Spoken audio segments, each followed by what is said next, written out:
Live. Hello, Mr. John Ward. How are you this evening? I'm fine. How are you? I'm a little bit sad because my Patriots are getting their asses handed to them in the Super Bowl. They're not playing that well, but that's okay. It's Drake May's second year, and nobody expected them at the beginning of the season to go this far, anyways. So it is what it is. It's still a great season, exciting season, and it all comes to an end tonight. Seahawks are the best team in the league. That's clear, and so congrats to them. And we'll have to go get them next year. But win or lose, I am a Patriots fan, so there is that. Otherwise, I have a butt ton of pickups over here, John Ward, that I picked up with you while I Yes, was out there in Las Vegas, Nevada, Nevada. at the good old Zia Records. And so you picked up a lot of stuff too. I don't know who got more items per se, because we did not, for once, John and I, after we left Zia, did not kind of compare or talk about what we got. We just Mm-mm. piled it all in, and uh here it is. So there's some things that John picked up that I won't remember, and there's some things that I picked up that maybe he won't remember. But we got an absolute ton of stuff at Zia, and I had a blast there.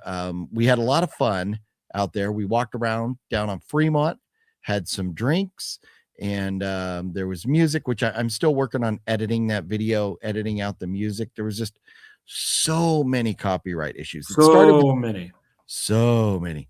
It started with 13 songs that were copyright issues, and I cleared out 6 of them, and then about 10 more jumped on. So throughout the evening, we had over 20 copyright claims. So I am still working on that. Hopefully, if you want to go view that video, you can see it. I know it is blocked in certain places, and why that happens, I don't know. But we had a great time. And after the stream ended, I sat back down on that pinball machine and won another like couple $100, or something absurd. We had a lot of fun and drank some beer. And then the next day, John and I went to Denny's. That's one of our traditions. And then after that, we went to Zia Records. And then we picked up Matt. He went to the other Zia with us. And then we went to, what is it, Applebee's? Is that where we went? Yeah. Yeah, I think so. And Matt was kind enough to buy us dinner over there, and I had Very nice of one him. of those burgers. They cut it in half. You see it in commercials now. They cut the burger in half, and then they lay it in cheese, like melted cheese, and it was amazing. John, what did you have for dinner over there? I think it was that like whiskey burger or the Oh, bourbon okay. whiskey Oh, burger that's right. and the crunchy tacos that you get. Yes. And so you shared one of your tacos with me, and it was very tasty. I may have to try my own tray of those next time. And then the night before with Matt, we went to Well, we Giordano's and had the yeah. deep dish pizza. Sorry, I was drawing a blank on Giordano's, which is always phenomenal. And we had a great time. I Yeah. had it was a Well, and we got to hang out with Matt. That's the first time I think I've really like hung out with Matt outside of his place. He came to yeah. my place and we did some Well, that's drinking right. and yeah, and hung out here and watched a movie and stuff like that. So that Yeah. was fun. So Yes, it was a great time all in all. And my trip out there started with a very big curveball. And I'll give you the gist of it right now, because I intended on going live on Tuesday night. That did not happen. So as I was driving out to Las Vegas, I hit a pothole and got a flat tire. This has happened before, where I was going out the back road and I hit a pot tile. those Uh, are good. I like eating those. yeah, a pothole, and got a flat tire, and then had to get a tire fixed in Vegas. So that happened again. So get this, after I hit the pothole, I'm driving along on my spare tire. I see this Mercedes Benz on the side of the road. This is out in the middle of nowhere, no cell phone reception or anything. And this lady is like flagging me down, and I'm like, oh no, they probably hit the pothole too. I pull over, and sure enough, they hit the pothole. Her and her boyfriend, I think boyfriend or husband, whatever. They live out in the desert, and they were driving toward Las Vegas to get on a plane at McCarran Airport in Las Vegas to fly to Jamaica for her 40th birthday, which was Wednesday. And so I was like, oh man. And they were stranded out there. So, and this was like, I don't know, 8 something. Their flight left at 11:30. So I said, well, get in the car, get your stuff in. And, your car is not going anywhere. So their car set abandoned in the desert for a while. I don't know what they end up doing with it, but they got in my car. And as I'm driving them to the airport, if you've ever been to Vegas, familiar with the airport, there's a tunnel that goes under the runway, and then it pops you up by the terminals. Well, as we were under the tunnel, the spare tire blew out on me. So now I was down a tire and down a spare tire. So we drive for a little bit, and I should have pulled up that picture, but I don't have it. So we drive for a little bit to get out of the tunnel so I could pull over somewhere safe. And they get out and go up to, let's see if I can find it while I talk. They walked off with their suitcases, and the guy tried to pay me $200.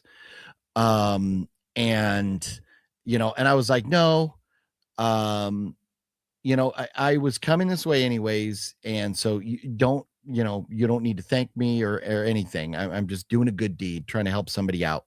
And they were so grateful. And that made me happy as it was. That was all I needed. So eventually they just walked off with their suitcase. I told them, call Uber right here where we're at. And they're like, no, we'll just walk over. So it's like, good luck, get on your flight.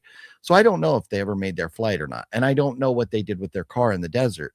But knowing John had the same size spare tire, well, hoping John had the same spare tire that I did, called John. He came out, brought his spare. I threw it on my car.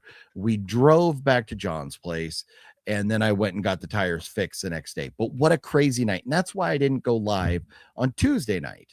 So Wednesday night, we went out and had a lot of fun and made up for it.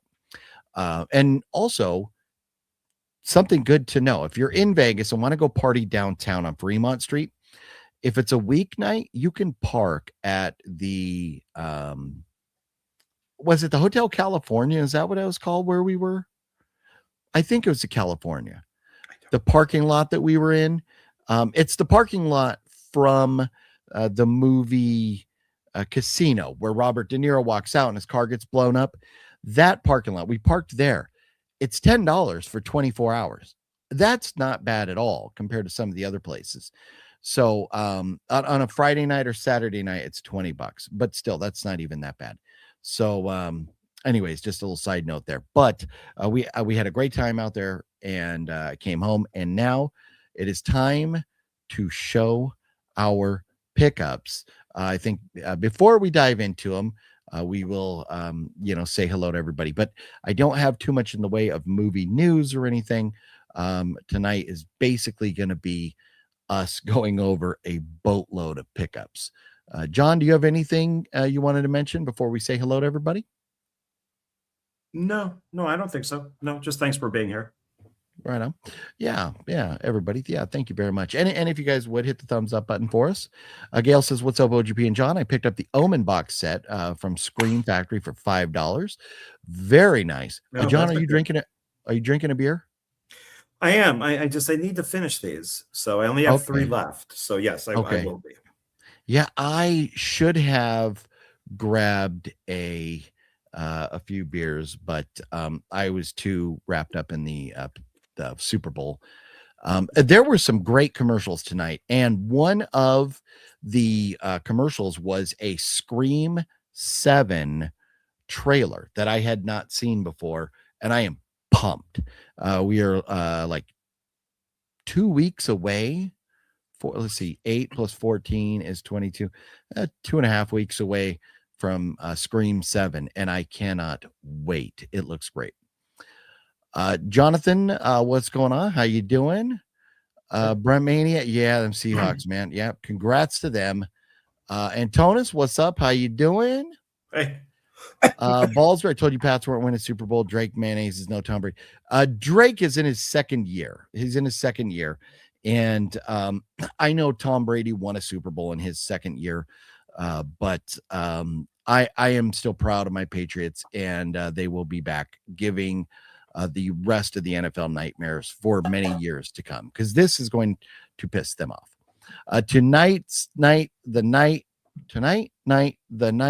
The party over. Oh, for the Patriots? Yeah, the party's over tonight. Yeah. Let's go Shithawks. That's right. She-Hawks, Shitbirds, whatever you want to call them. Yeah, congrats to them. Bremini, when I was 17, drank some very good beer. I drank some good beer purchased with fake ID. My name was Brian McGill. I stayed up listening to Queen when I was 17. Bremania, have you been drinking tonight? that statement right there sounds like somebody typing who may be a little intoxicated. Jeff Keaton, what's going on, Jeff? Hey. How you doing this evening? Good to see you. Mr. Bones is here for the Pickups Bowl. Yes, this is the Super Bowl of pickups. The Pickups Bowl is what's going on tonight. Once we say hello to everybody here. Daniel Barry Sports, what's up? Hey. Indie Phantom Sofa Cinema, watching over on John's channel. Oh, how do you guys always love the pickups? A Magnetic Home, what's up? Las Vegas stream was epic. It was a lot of fun. It was a lot of fun. I'm sorry I had to cut it short because I was in pain. I have like a little thing going on, but and my phone battery was down to 5%. So that was that. But it was fun while it lasted. We were like a couple hours, I think, live, right? It seemed like that. How many copyright issues? So many.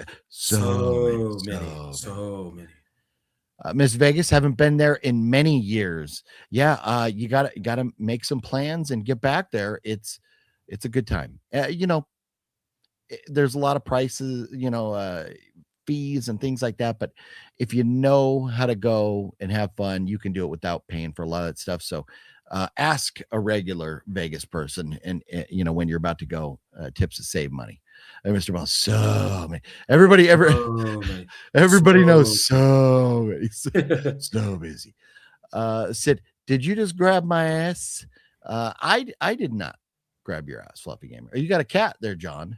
Yes, that's Mr. Boris. He's hanging out with me. Very nice. Zia is so rad. I wish they had them in Michigan. Liv, yeah, that would be cool. I wish there were some in California as well. OGP loves cheese on his man buns. No,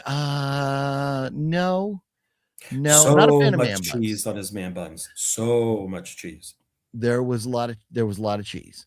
So Pats have got a touchdown, making it not look like such a blowout. But man, I wish the Pats would have done some different stuff earlier.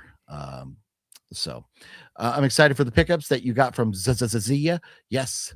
So is I.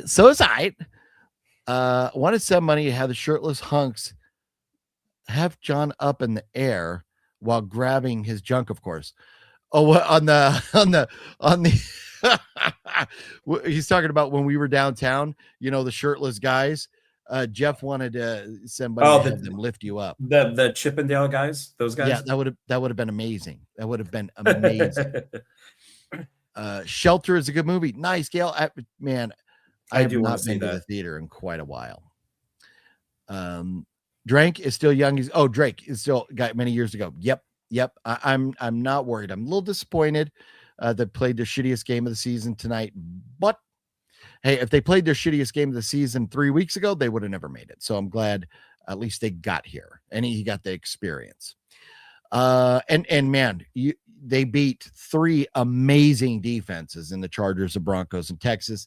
And man, with the rookie left side of the offensive line, the Patriots were in trouble tonight with Seattle. So congrats again to Seattle. Fall rain. Let's see if we can do this. John, It is. It's vamp time. It's vamp It's time. vamp time. It's so vamp time. It's so vamp time. So vamp time. Hey, OGP, I sent support just now on the PayPal. I'm like, well, Jeff, there is no such thing as late here, but I love you, man. Thank you so much for that. Nocturno, what up, Nocturno? How you doing? And Jeff, I appreciate your support as always. Jeff is always supporting the channel and making helping enable us to do a lot of fun things and get some cool stuff. If I can figure out yes, Pat's still had a great season, Jeff says. And Jeff, I agree with you. Thank you so much for Jeff always coming through with the love over there on PayPal. And you can too if you'd like. Links are down below. But thank you so much, Jeff. Mr. Bones says, John, that's a purty cat. Oh, thank you. Is it purr like purdy cat? Is that a play on words there? Purdy cat. That is. It is. You know what is very Noise. Our pickups are very nice. John, do you know how many pickups you have or thereabout? 1, 2, 3, 4, 5, 6, 7, 8, 9, 10, 11, 12, 13, 14, 15, 16, 17, 18, 19, 20, 21, 22, 23, 24. Like 25, and then there's some random stuff in here to talk about. Okay. Wow. Okay. So I have, it looks like 26 actually. I have like 25 or 26 movies. So that'll work out perfect. Okay. Why don't we start with the non-movies? Mr. Bones. Thank you, Mr. Bones. I was giving the lady at the register my sob story about how much money I was spending at Zia. So she goes, well, here's some free stickers. So I actually didn't realize I had two. And I gave one to John as well. Don't we need to play a video? We do, but I was just showing my stickers first. Mr. Bones, remind me. Oh, okay. And while the video's on, I'm going to turn on my ceiling fan. I am sweating balls. Why is it 80 degrees in California in forever?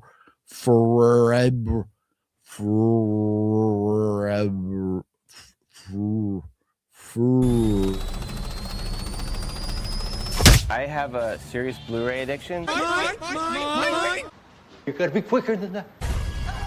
I'm serious. I'm actually going to catch him all. Oh, what's in the box? No. Now that's an addiction, man. I never said that. I never knew you were a pickup man. We're right now at the Blockbuster video store. Yay. Love her. Rest in peace, young lady. Look. House of G fam. What's cracking, House of G fam? How you doing? I think we should maybe John, how many so we also have Funkos in addition to movies. John, did you when you were counting your pickups, did you Yes. Did you count the Funkos as part of your pickups, or was that separate? No, that's everything. Okay, then I might have a couple more movies in you, but I have a chunk of movies that are all down as like one. Let's start pickups by introducing none other than himself.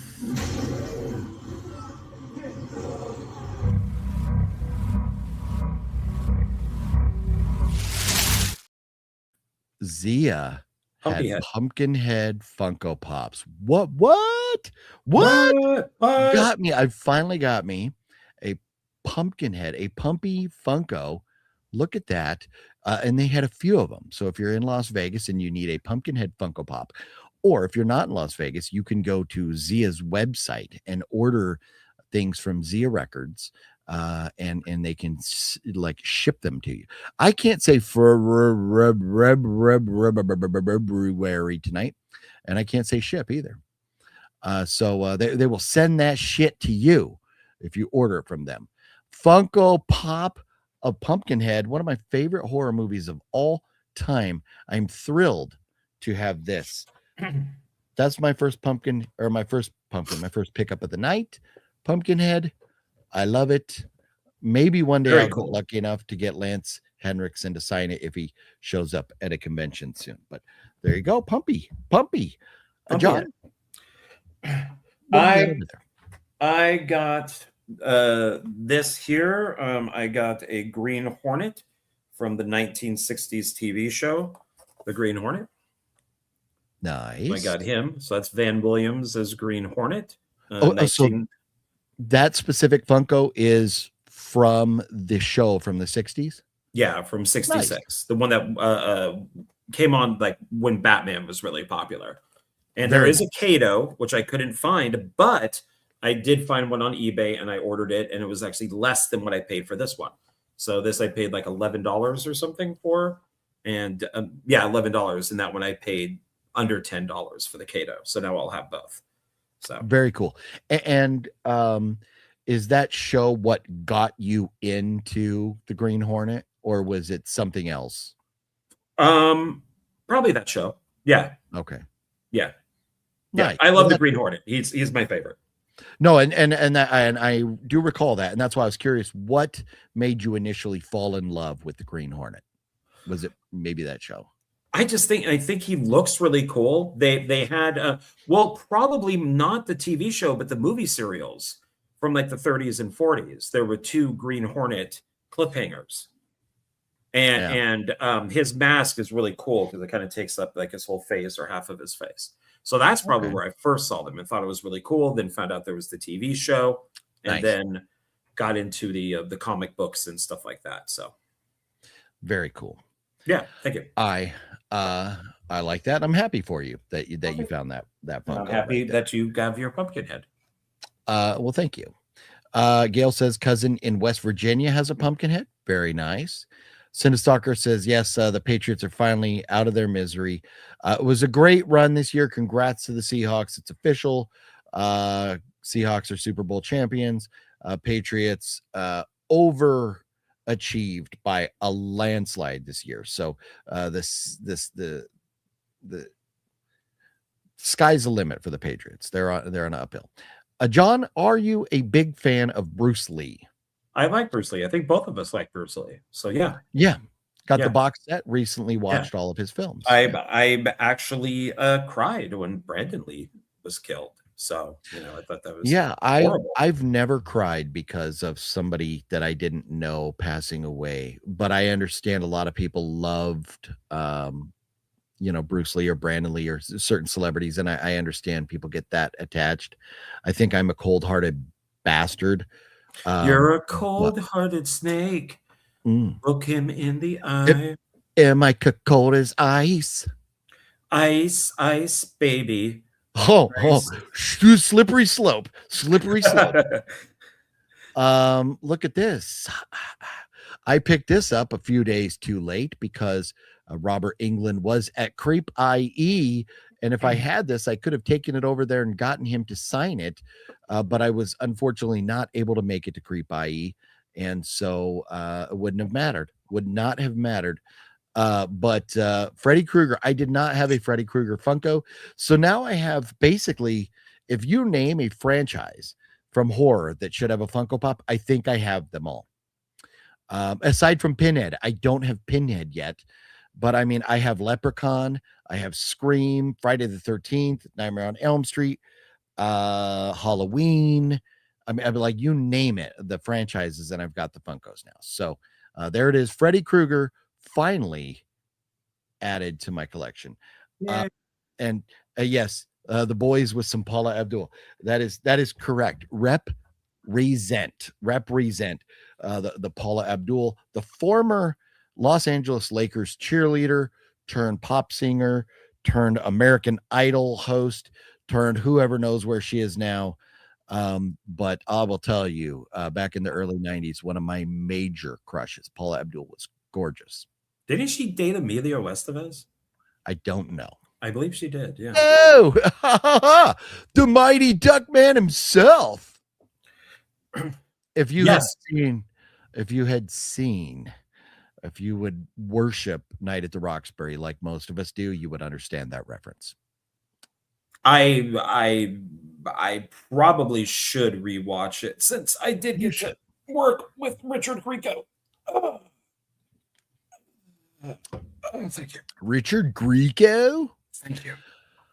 Mr. Jami was sad. The singer from Three Doors Down had died. And forgive me, I forget his name. But yes, he was like 48 years old. And the song Kryptonite, obviously Three Doors Down had several songs that were popular. Wasn't really in my wheelhouse of bands that I cared for. But I don't know that there was ever controversy around him or anything like that. It didn't look like he was on drugs. Every time you saw pictures of him, he looked like he was healthy and stuff. So who knows what it was? I don't, but very sad anytime somebody passes away so young. John, were you a Three Doors Down fan? No, I really only knew Kryptonite, to be honest. I mean, there might be some other songs where I'd be like, oh, that was them. But Yeah. no, but I was surprised to hear that he passed. So that's, Okay. Yeah. Mr. Bone said cancer. Okay, that cancer is a son of a bitch. Yes. We hate cancer. We do. Look at this. Jennifer's in the house. What's up, Jennifer? How you doing? Hey. Jennifer, Vegas was an absolute blast. Right at the tip top of the show, which I don't know if you can rewind while we're live or not, but we kind of went through the whole few days that we were there. It was a crazy adventure, but we had an absolute great time, hanging out with John and Matt. It was a lot of fun. So a lot of prison, a lot of guns, a lot of mayhem. Yeah, soap popping, prison sex. I thought we did it all, which was weird because it was just in my living room. Ooh, yeah. But Jennifer, it was great. And Jennifer says you guys were litty lit. Yeah, we were getting drunk. Those beers were pricey, but luckily the slot machine was paying off, and so it didn't matter. But we had a great time. And I'm glad we got to see you, that you got to hang out with us for a little bit. And it was just a lot of fun. And I love being out there and hanging out with you all. And now Balzer commented that we need to find a new place to go in Vegas where we can live stream and not get the copyright flagged.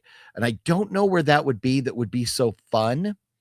But maybe we can go do some live streams somewhere else and as well. And that was kind of my intention. The intention the first night with the live stream was not necessarily, it was kind of to be downtown, and the second night was going to be somewhere else.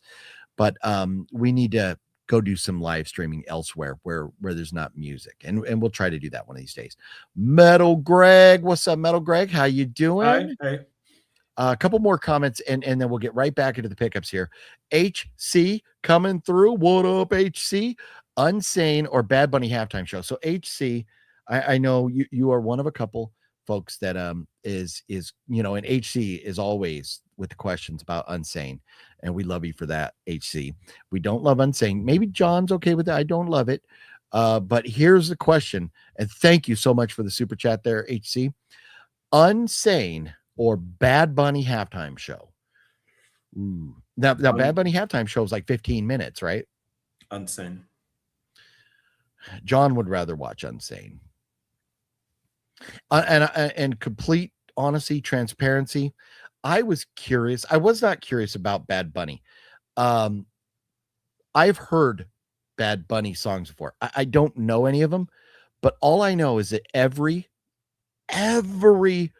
single Bad Bunny song has that same doom doom doom doom doom doom doom doom.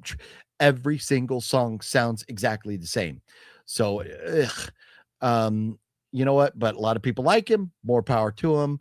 And whatever. But just because both would be torturous, I'd probably go with the shorter Bad Bunny halftime show. But HC, in all honesty, John and I wanted to do a live stream from his place, watching Unsane. I struggle to even say that, but kind of like talking through it and then you all could kind of watch with us. You could play it on like Tubi or whatever, and then we could talk about it together and commiserate.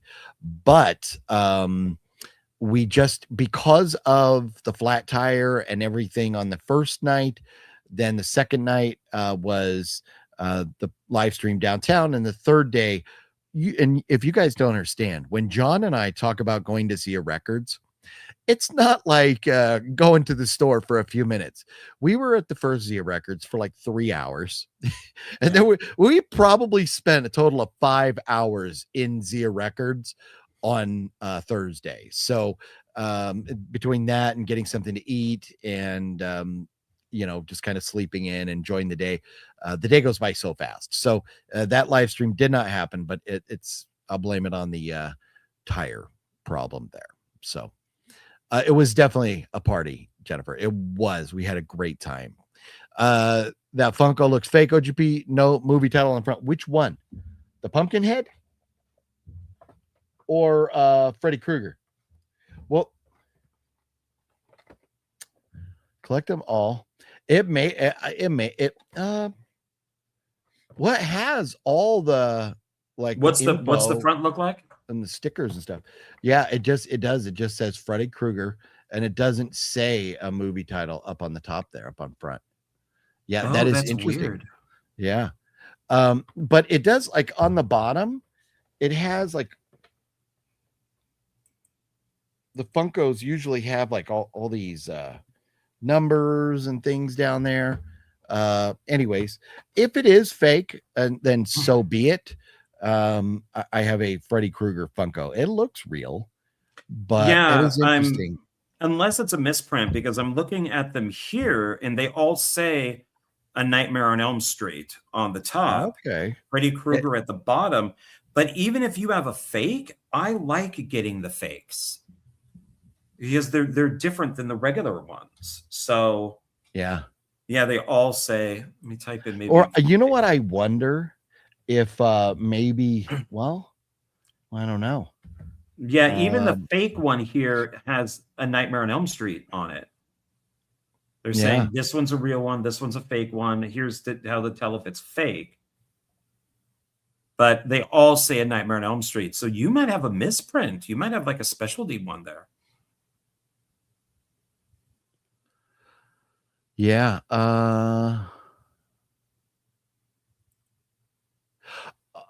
So I'm on Reddit right now, and there are people saying there is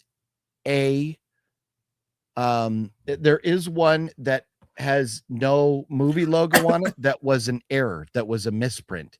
I'm just going off what people are saying here, but I'm seeing people here. I have this error too, don't see it too often. I'm happy to have mine. That was 3 years ago. Yeah, that's one to keep then. So how is the price tag just floating in the air? Somebody else says no, it's a misprint. So if that's the case, that is cool. I'll have to do a little more research on it. We'll talk about it more next time. Jennifer, we did not go to a strip club. We did not. Oh, I think she's saying maybe go to a strip club to film at. Oh, that we can't do that. That would be a good way to get beat up by the bouncers and thrown out. So, and there would be music there because they're stripping to music. So. That's true. Yeah. What happened to watching on St. John's? Yeah. Sorry, Balzer. Balzer is always here to pull my card when I do not come through on a live stream that I promised to do. OGP, you ever been to Thrifty Ice Cream Shop? Bro, Nick B. Let me tell you something. I grew up on the Thrifty ice cream. I'm not even kidding. The part of San Diego that Fluffy and I grew up in, there was a Thrifty's, and I remember going there when ice cream was, you could get a cone for 25 cents. And I remember when they raised it to like 50 cents, and then it came to $1 and stuff way back in the day. And this was a Thrifty drugstore that had the ice cream like parlor thing at the front. So yes, and the Thrifty ice cream was the best. It was absolutely the best ice cream. John, are you familiar with Thrifty ice cream? I want to say yes, but that was when I was a kid. Yeah, well, so the Thrifty drugstores were bought out. They're like Walgreens or something now, but there are still, I think, Rite Aid. And if you go into Rite Aids where they have the ice cream at the front, it's Thrifty ice cream. Oh, Yeah. okay. Yeah, Yeah. yeah. Remember they're going as a kid. Yeah. Yeah. Mr. Johnny says Green Day should have been the halftime show. You know what? I caught a little bit of Green Day and they sounded great. And I didn't hear any of their opinions. I don't know if they said their opinions before on politics, but it's a football game. I just want to be entertained. Don't give me your politics. And what I heard of Green Day, I enjoyed. They went back. They were playing songs off of Dookie, and that was great. Antona says deport Bad Bunny. I'm not a fan. He rubbed me the wrong way when he didn't stand for the national anthem. My question would be deport him where? He's actually a U.S. citizen. Yeah, because he's Puerto Rican, right? He's Puerto Rican. So, yeah. I mean, deport him to another country. Just pick. Yeah. Just drop him in any country would be fine. Yeah. Jennifer, it says it is number 2, but if you look, the Freddy Kruegers do say number 2. Ha, ha, ha. Not like a duty, but a number 2. But I don't know that they have like a year on it, unless the year is 2012-02. I don't know if that little sticker. I'm surprised that Zia didn't catch that. So, because that might then be in one of those cases where they put all the rare ones. I think you got something there. I hope so. So. Sorry about your New England Pats. How you guys doing? Watching Disorderlies, Fat Boys movie. Nice, man. That's off the wall right there. But man, Fat Boys, man, those guys were fun back in the day. So enjoy Disorderlies there, Mario. DP, what's up? I'd rather watch Crazy Witches on The View than Bugs Bunny mumbling in Spanish. Oh, DP, that's hilarious. I'm saying I hope you didn't pay too much for it. No, Nocturnal. What? So this one wasn't it regular price? I think I paid like $10 because Pumpy was 15. I had no problem paying 15 for that. The other one I got, and this one I think were like $10 a piece or something. I don't recall exactly. Between $10 and $15, but around $10. So we'll see. We'll look into it more and figure it out. John, I've shown 2 Funkos so far. What you've shown the one? I think that's it, right? Do you believe it's your turn? What do you got next for us on the Super Bowl of pickups? This makes me sad because I already have it, but I'm showing everything that I picked up. I wanted a venomized Captain America, I think, and I got a venomized Hulk, which I already own, but it is a very cool looking Funko Pop. It's very detailed. Yeah. So you already own it? Like now you have 2 of the same one there? Yeah, that bums me out. So yeah, I think it was the Captain America that I wanted, and I grabbed Hulk. But I'll sell it or something like that. But it's still a good looking Funko Pop though. So yeah, that is. Maybe John will do a giveaway one day and let a lucky viewer own one of those. Maybe. No problem. Maybe he'll take it back to Zia Records and beg him to give him his money back. At least credit. So anyways, if I missed some of your comments, I apologize. I see the everybody mentioning about how to check on the Funko. I don't want to dive too far into that. We got a ton of pickups to get to, so we'll talk more about that next week. I'll do some homework and we'll look into it. OGP, where in San Diego was the Thrifty ice cream? It was on Mira Mesa Boulevard, the one that Fluffy and I grew up near. Was it near downtown? No, not near, about 15-20 miles from downtown. Hey, I have to go, guys. I have an appointment tomorrow. Have a good night, Gail. Good night, Gail. Thank you for hanging out with us. Love you, brother. Good luck with everything. Care yourself. I like that Freddy Krueger. Nice. He's my favorite. Very nice, Mario.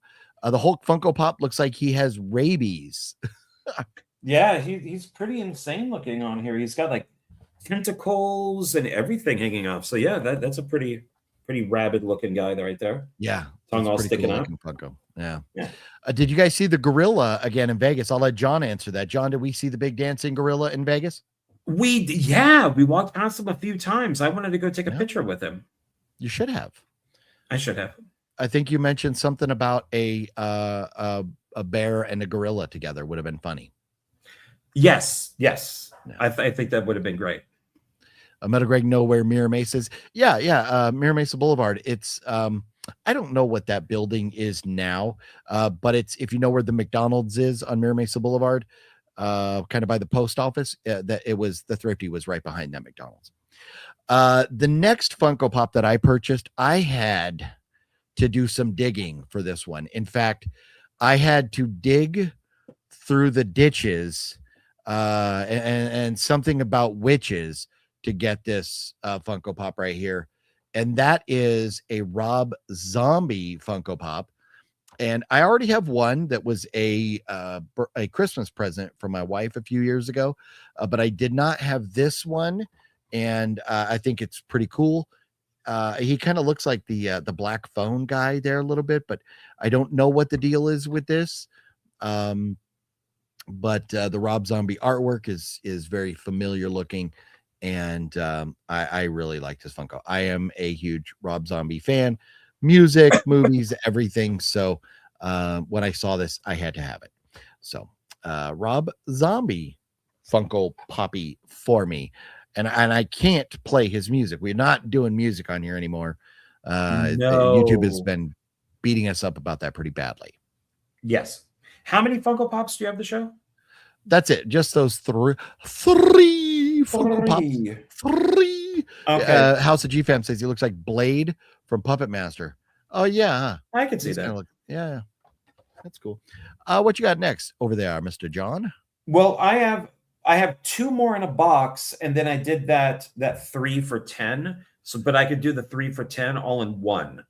So technically, I guess 3. So I am trying to be more open. I'm trying to be more positive. I'm trying to state things in a way that does not make me look like an a-hole. So what I'm wondering is, maybe I should stop saying hate buy and say dislike purchase. No, fuck that. They're hate buys. That's what it is. They're hate buys. Okay. Well, my first one here, and I found this for only $4, and I was very happy with this. This is from Thor: Love and Thunder, one of the worst Marvel movies ever made. And this is Mighty Thor, not Thor, but Mighty Thor. So this is Natalie Portman as Thor. And of course, Thor is just Thor. She's a woman. She has to be better at everything. So she's Mighty Thor. Yeah. So I got her really cheap, and she goes on to the hate buy wall. And we got these here. So I was very happy with that, because she's holding the hammer that Thor should be carrying. Yeah. But this was a hate purchase. So I'm very happy with that one. And so I don't know where I was going with that. Go ahead. Let's and then I found this one. I already have one of these from the show, which is one of the lead bad guys, the aliens that can change into other people. I'm forgetting on what their names are. Well, show us. The tension is killing me. Like the Kree or so, I forget. But this is from Secret Invasion, and it's Nick Fury, and that's him here. So this is a hate purchase. I paid $5. So that's Samuel Jackson's character, right? Yeah, but this is not. The show is awful. It's one of the worst. It's another Marvel bad show, but it's old man Nick Fury. So he's like blind in his eye, obviously because he has the patch, but he's just old and slow and kind of useless. This is not the Nick Fury that we know like 10 years ago or 15 years ago. Yeah. So, and this show was just bad. So, this was a hate purchase that I was very happy about getting. So, yeah, it's this guy here is the monster that I have, but the Kree, the Krull, whatever they're called, they're from the comic books, and I hate them. I really think they're horrible. Okay, I'm going to sneak in between that and that. I'm going to sneak in these two that John Ward gave me as gifts when I went out there. Look at this. Two franchises that I absolutely love. You have The Nun here. I love the Conjuring universe, so this is cool. One of the what brand is this thing? It's not a Funko. It's Culture Fly, and has the official Warner Brothers logo, so it's like authorized. But you have the Nun right there. So I'm trying to show it without the glare. But very cool little Nun. And because above my Funkos, I have a little space, so these little mini things are great. And I think I have one of these. It's Hannibal Lecter. Maybe either you or Fluffy gave it to me. But now to have a Billy, the puppet, on the mini Funko is very cool as well. So thank you very much for those, sir. Of course, my pleasure. You're welcome. What's your third hate purchase, sir? So these they Zia at both places, they just have a bin, and it's just filled with open Funko Pops. Like nothing is in a box. It might be missing something, a gun, a hammer, whatever it might be. It could be other figures too. But they do a basically 3 for $10. So the first one I bought was, this is Deadpool Venom, or Venom Deadpool, and he's got a bobblehead. So Well, I think that's the point of the Funkos. Don't they all have bobbleheads? not all of them. Oh, okay. Yeah, I mean, they even say, I think, sometimes bobblehead on them. Oh, okay. So I got him, and then I decided to also get this is a Loki. So I got him. So his head moves too. And then unfortunately, I already owned this. So, but he's in a box, and I thought I did, but I needed to get the 10. So, and this is Joker Batman. So I bought 2 things from Zia that I already owned by mistake. Oops. So, You gotta start taking pictures of your stuff so you know what you got. Yeah, especially now the Funko Pops. So, because I never used to collect out of box ones, and then I started to, and now if I find them, I pick them up. But anything to show other than movies still? I'm where I'm at the movies now. Do you have any other pickups? I did pick up the monkey, that metal. Oh yeah, that's right. Popcorn container from when the movie came out. That's nice. Yeah, and it's so I now have 3 of these metal ones. So when this was like, $13.99, so $14. So I thought that was worth it. There was one, remember I showed you for Snow White, and it was the same price. And I'm like, don't do it. Don't do it. Don't do it. This was a love. The Snow White one would have been a hate buy. So, but if it was $5, I would have bought it. But not I'm not going to pay the same price for the monkey, because they're not, that I paid for. They're way far apart. They're not the same. So she should only be like $5, if anything. Yeah. Okay, now I'm into movies. Okay, so I'm gonna start my movie pickups with 2 that I've already watched since I got home, and the first one that I picked up there was The Haunting from 1963. I got this on Blu-ray. This is a movie on the Fangoria Top 100 horror movies of all time. This was one of them. It's one of them that I had not seen, and it's one that I did not own. So I grabbed it. I watched it. I'm able to scratch it off. So now there's only 2 movies on that out of the 100. There's only 2 movies left that I need to watch. One will be a rewatch, and I have not scratched off Pet Sematary because I've not seen it since like maybe at least the early 90s or something. We're talking the original Pet Sematary. And I'm not the biggest Pet Sematary fan. Like, it was okay. I tried watching the reboot or remake or whatever, and I turned it off. It was horrendous. Oh my god! I thought the remake the new one was just dog shit. It Love was the absolute new one. dog shit. Loved it.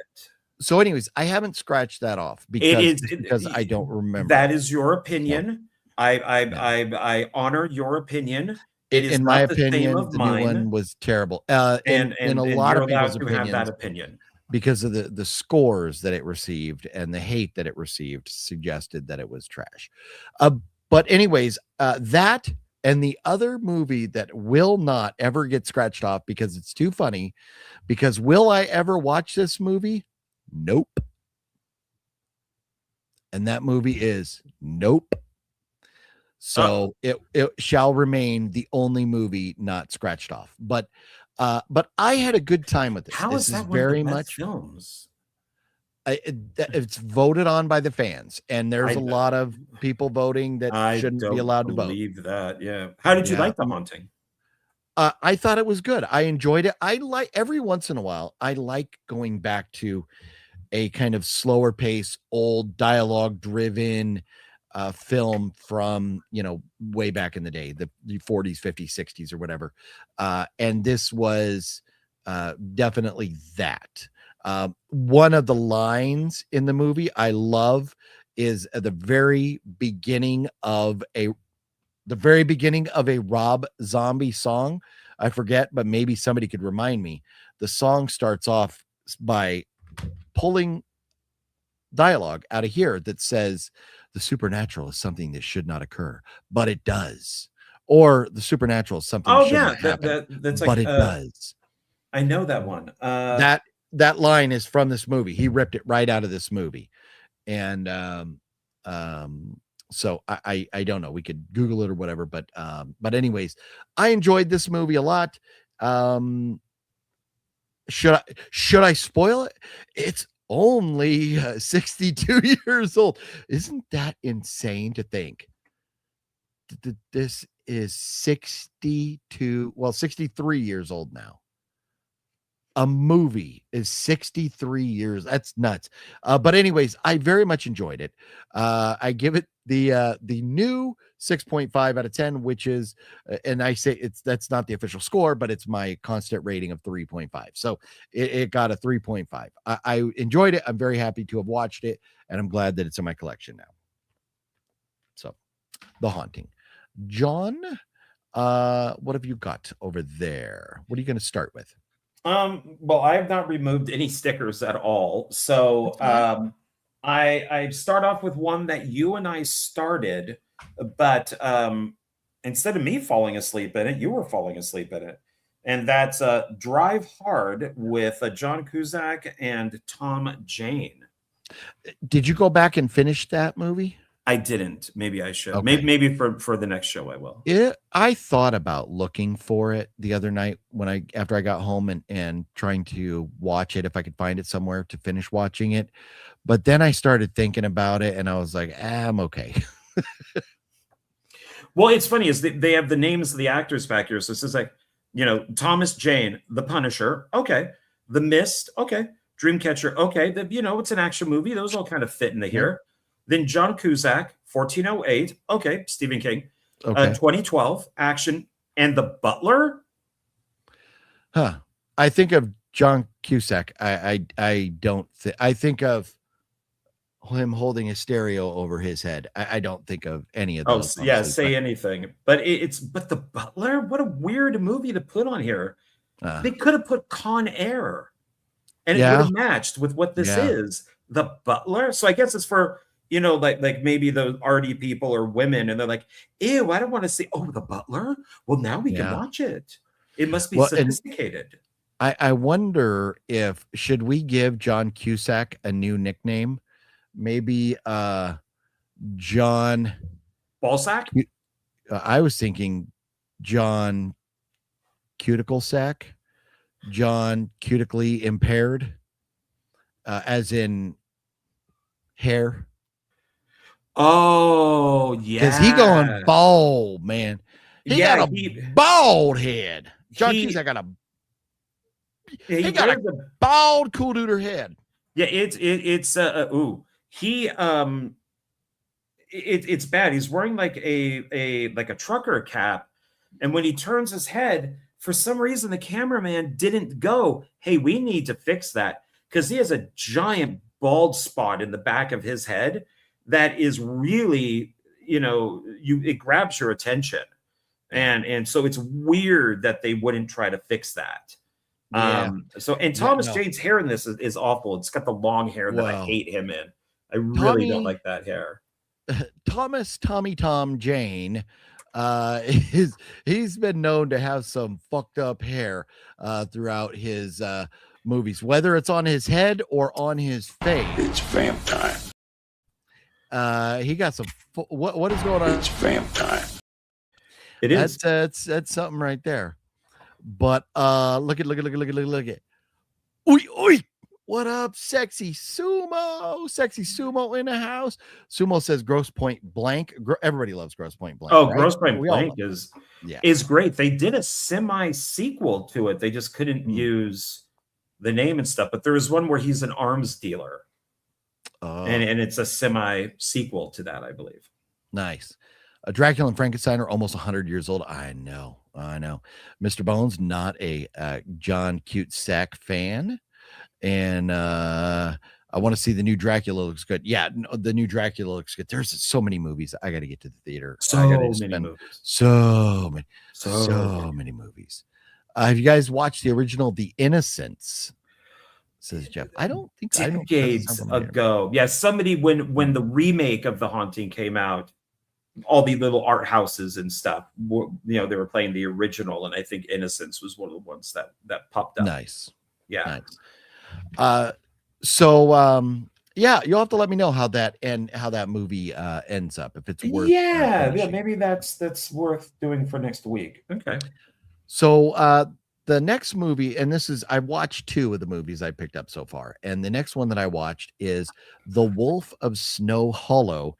And this was, if not the last, it was one of the last of Robert Forster's movies. And at the very end, in the credit, I think right before the credits start rolling at the end, it says, in memory of Robert Forster, which was very cool. This movie right here has Jim Cummings, who was in one of the Halloween movies. I forget. And it has Halloween 666. Does he play that mean dad? Or Halloween 6? Yeah, and I don't know. He's a younger guy. Oh, okay. And Ricky Lindholm, if in the middle there is Ricky Lindholm. She was one of the girlfriends she was on like a nerd and Big Bang Theory for a while. She's been in a bunch of stuff, but this actually has a pretty good cast. And the Wolf of Snow Hollow, and it's very well produced. But there's one character that's kind of annoying. So that definitely took some points away. But imagine, I think what they were going for with this was Twin Peaks with a werewolf, or Fargo with a werewolf. It was a weird type of that kind of off-kilter comedy, that kind of out of left field weird comedy, like you got a lot in Fargo or Twin Peaks. So if you like Fargo or Twin Peaks and you like werewolves, it's worth a shot. And I think it's definitely worth a watch. I paid $4.99 for this, and the reason for that was Robert Forster. And it was like a snowy horror movie that I was hoping was pretty good. So, I thought the cast and everything was enough for me to spend the $5, and I'm not mad that I did. So The Wolf of Snow Hollow, and it looks like it's on Tubi amongst other places. So if anybody's interested in seeing it, it's out there. It will not,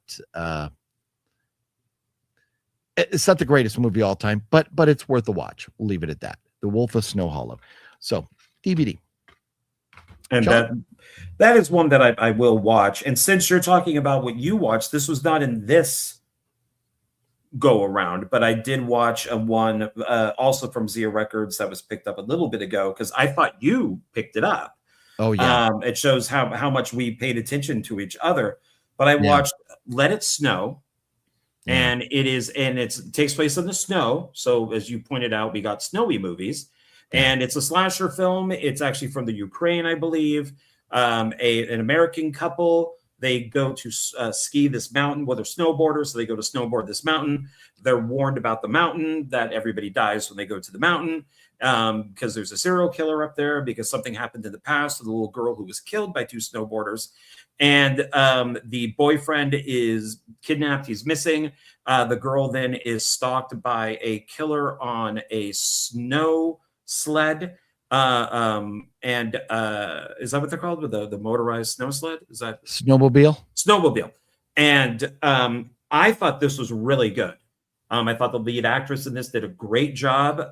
It is blood in the snow, which is great. This is a weird comparison. And I'm going to be bringing out probably within like the next week or so, Jonathan will put up my review for this for Reviews After Midnight over on his channel. It reminds me a lot of Open Water. So it's very, but it's the opposite. Like Open Water is in the water. This is in the snow. It's two couples, a couple in the open water. The guy says, do you want to have sex? She says, no. In this film, the woman initiates the sex. The guy's like, yes. The snow, the killer in the snow in this would be the shark in that. It's and the endings are very similar. So so if you like Open Water, you would probably like this. So I thought this was very good. So I'll pass. Oh, wow. I hate Open Water. Yeah. The whole, not a fan. Well, I'll say this last. I kid with you on that. I hope but so. Go ahead. Open Water's great. There's a reviewer that did a 58-minute hate review on this movie. And that's what made me want to watch it. And I think I thought it was okay when I saw it. I'm like, why do you hate it so much? And then I rewatched it for this because I thought we were going to be watching it. That's before you told me that you didn't have it. I'd already watched it. And I'm like, I really like this thing. I think this is really good. I'm going to maybe put this in my December watch list. So, yeah, Let It Snow, but it's you got to pay to watch it if you're going to stream it. It's not on Tubi or anything. Okay. So, I couldn't see it. It was on Amazon. Yeah. So apparently the viewers don't like it either because we lost 7 viewers when you were talking about that. But also I didn't mention with the Wolf of Snow Hollow. This is only 85 minutes, so it's a quick little watch. It doesn't keep you all day, which is good. So a movie like this, you don't want it to be like 2 hours or something. 85 minutes on the Wolf of Snow Hollow. So that one you had there, John, was it was the runtime about an hour and a half or so? Yeah, I think it's 88. Okay. Nice. Yeah. It's pretty short. Yeah, 86. Nice. So we'll get to some more current relevant pickups right now. Those were the two that I had watched. We're going to get into the real bang for my buck.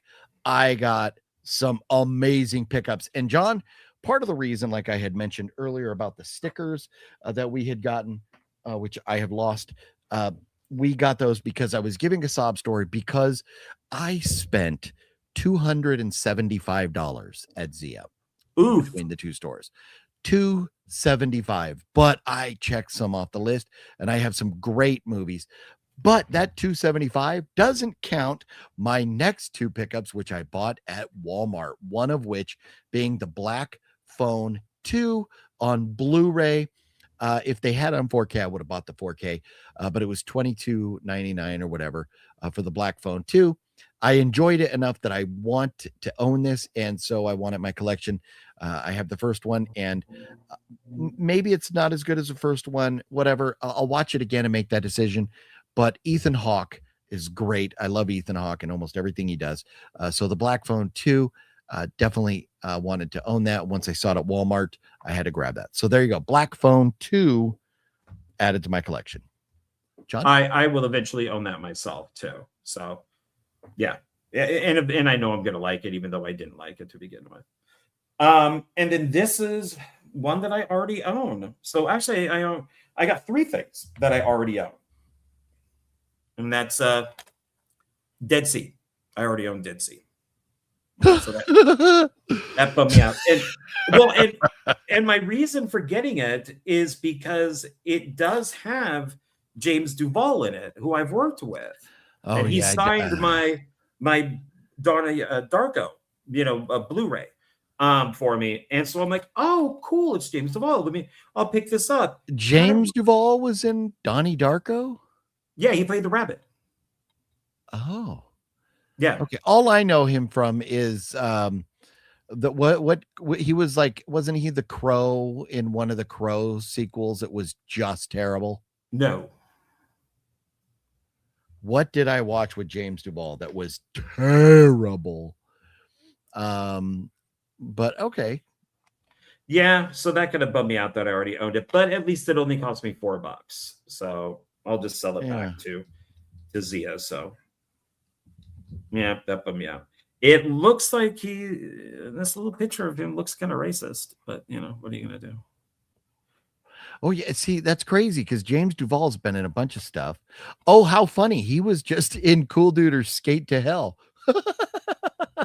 Yeah, he does these types of bashing him. movies now. Yeah. Well, and the movie that I saw with him was and he was in Amityville Karen too. So okay, so he's a regular on the Cool Duder stuff now.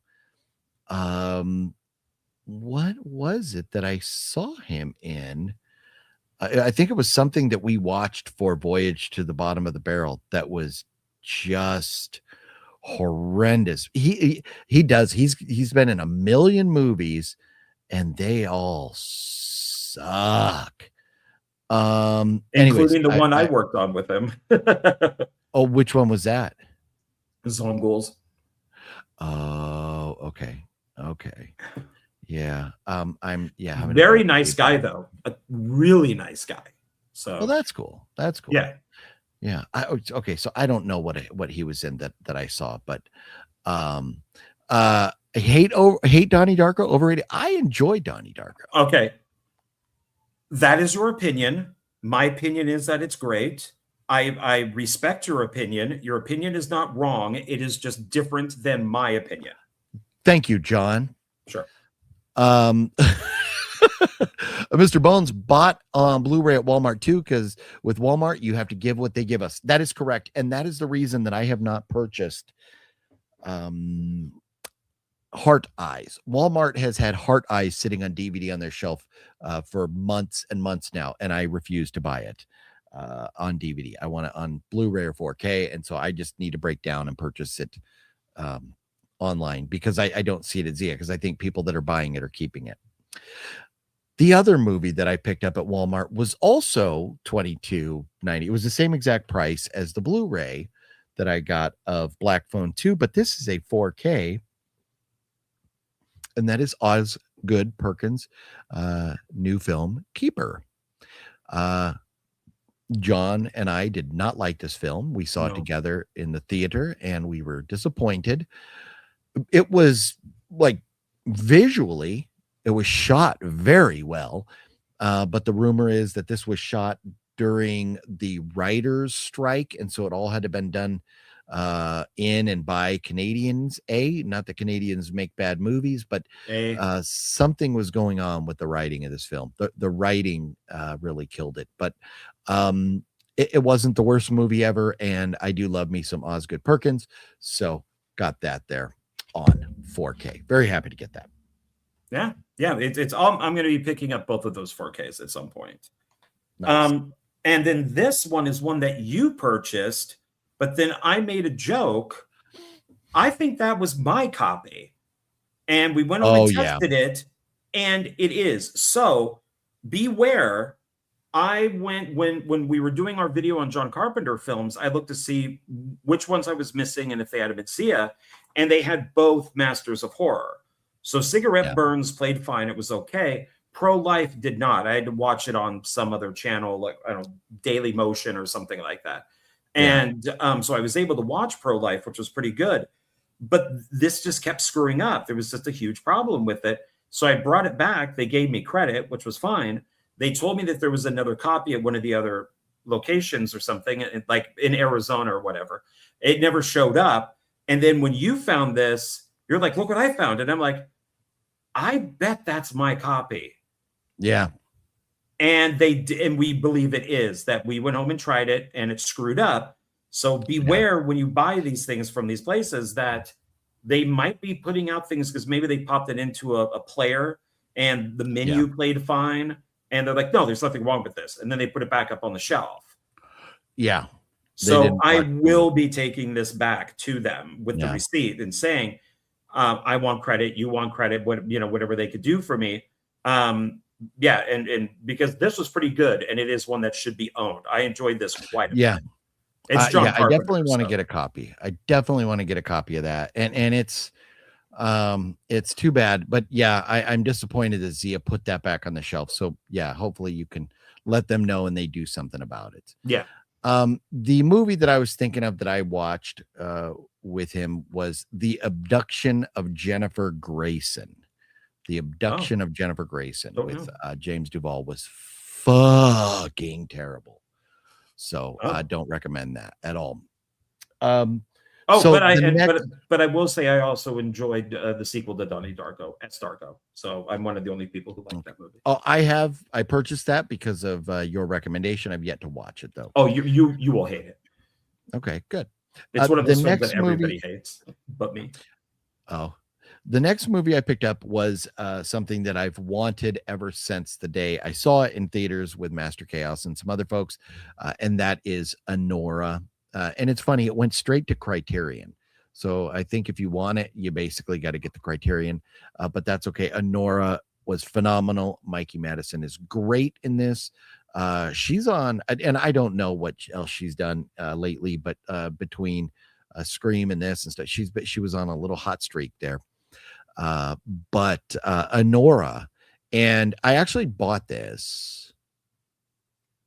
Well, it was the day after, because we went to Zia the day after the live stream when everybody was telling us the twirling methstress of the dark, or the twirling methstress of the night down there on Fremont Street, the girl that would spin around in circles over and over and over, that she had passed away. And Wet Movie One sent me some stuff today confirming that, yeah, she has passed away. So rest in peace to the twirling. Let's not bash her anymore in her post-mortem state here. But the spinning girl from downtown Fremont Street, Las Vegas, has passed away. She does make an appearance in this. I don't know what happened to her, but anyways, Anora is a phenomenal film. It reminds me of The Hangover, but with Russian guys. It's very funny. So Anora, if you have not seen it, I highly recommend it, and it's definitely one that I wanted to own, and I dropped the $30 to pick this up. I almost screwed up and spent $2 less to get it on DVD. I had no idea that it was the DVD because the section it was in, I thought it was a Blu-ray. And then I think did Matt or you or somebody pointed out that was DVD and Blu-ray or whatever. And I was like, oh shit, save my ass. So this is the Blu-ray. I still need to see that. Okay, so now we're actually into all of my real stuff. So I picked up Drive, Ryan Gosling. Good movie, good director. And I bought this basically for Albert Brooks. This is probably one of the scariest performances I've ever seen a comedian do. He is terrifying in this film. It's a good movie too, but it's a lot of people didn't like it because it's called Drive and there's not a lot of driving in it. And they thought it was an action film, and it's not an action film. It's not Transporter, but it's a great movie. It's really well made. Albert Brooks is scary as crap in this. Oh, Ron Perlman's in it too. Oh, nice. Speaking of Ron Perlman, he was in Pro-Life. Yes. Yeah. Oh, Bryan Cranston's in this too. Oh, nice. Yeah, it's got a few good people in it. So so Drive. I think I've seen it at one point or another, but I'd have to watch it again. I thought it was a very good film. I picked up a movie that's been on my list for a long time, and I finally saw it sitting there, so I grabbed it. I don't remember who recommended this, but one of the viewers here on the channel recommended Mikey to me. Mikey, where's the story about it? Mikey has been a bad boy, only nobody knows exactly how bad. Tragic and deadly accidents seem to happen all around. It kind of sounds like The Omen a little bit. So from foster family to foster family and from school to school he goes, leaving a trail of unanswered questions. Of course, everyone knows Mikey is just a sweet, misunderstood little boy, but Remember, Jason and Freddy were once kids too. So Mikey, MVD releasing there, came with the slip and I don't like when MVD does this. When MVD takes the original artwork and slaps their logo on the bottom. To me, that's a little cheesy looking. Put your logo on the back, but anyways, it's Mikey from MVD on Blu-ray. It's been on the list forever. It is no longer on the list. It is in my person, and I will be watching it at some point. So very nice about that. Indie Phantom says, Mikey was good times. Nice. John, have you seen Caught Stealing? No, that's the new one that's out. No, I have not. No. Yeah, I think with Austin Butler, right? I haven't seen Yeah, it. yeah, that guy. Yeah, have not seen it. What do you got next? I picked up, because I think this is one of the best westerns ever made. I did pick up Unforgiven, the Clint Eastwood movie. Oh yeah, good stuff right there. Yeah, and it was really cheap. It was only like $6 for a brand new copy. So yeah, Unforgiven. Nice. Yeah. Yeah, westerns are not hot for like collectors and stuff, so I think there's a lot of prices, a lot of them that you can get for good deals. Yeah, I love westerns, so it's probably one of my favorite genres. So Nice. it's all the Clint Sergio Eastwood. Leone movies, and all the Eastwood stuff, and so Can't go wrong there. no. The next thing I picked up was Birdemic. I've been meaning to get this for a while since it was on the sale there. Oh, and I haven't been telling everybody what I spent on any of these. But Birdemic here, I paid $12.99 for this. This is the Severin release. And I don't know if it ever went on sale on Severin on their website or anything, but when it came out, everybody talked about it's a fun watch, and so I've been meaning to get it, and they had it sitting there, so I was like, you know what, screw it, $13. I am grabbing Birdemic, Shock and Terror. Who will survive? And this is cheesy goodness, right? It's like over the top. Oh my God, his directing is brilliant. He considers himself to be Hitchcock. There's 3 of them. I have multiple copies, but I did pick up their box set with all 3 films that are all Blu-ray. So it's I love Birdemic with a passion. People sit there and say The Room is great. I do not like The Room. I think it's garbage. But for me, I'm a Birdemic man. I'm not a Room fan. So okay, yeah. What else? I thought he did something else that I had seen, or something that I guess not. A lot of his stuff hasn't come out yet. It randomly gets put up on YouTube. So I have downloads of like 3 of his other films from YouTube. Okay. James Ning, something like that. James Nguyen. Yeah. It's a Vietnamese name, Nguyen, James Nguyen. So, yeah, I'll have to check it out. I'm excited to see it. So sometime very soon. Somehow I've seen all the Birdemics, but that first is the only one I own. Nice. Either of you watched Wrecking Crew on Prime yet? It's good. Wrecking Crew. No, we talked about that last week. Oh. That's the action movie with I forget who's in it, but 2 action stars are in it. I thought he was talking about the documentary about Wrecking Crew, but it's not. Oh, Dave Bautista and Jason Momoa. Yeah, there we go. Buddy comedy, or maybe at some point I'll get around to it, but I need more than Morena Baccarin. That's all I need. There we go. And Stephen Root. Okay, all right, I'm in.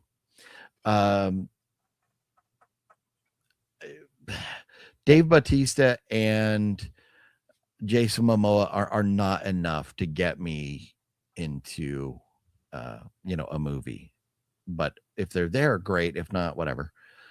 I don't dislike either of them, but so who went last? I had Birdemic. Birdemic, right? Yeah, then me. This I've never heard of, but I got it because of who released it. This is from the Horror Pack. They release a whole bunch of movies, and they're normally very low budget. This was $6.99, and it's called Cruel Will.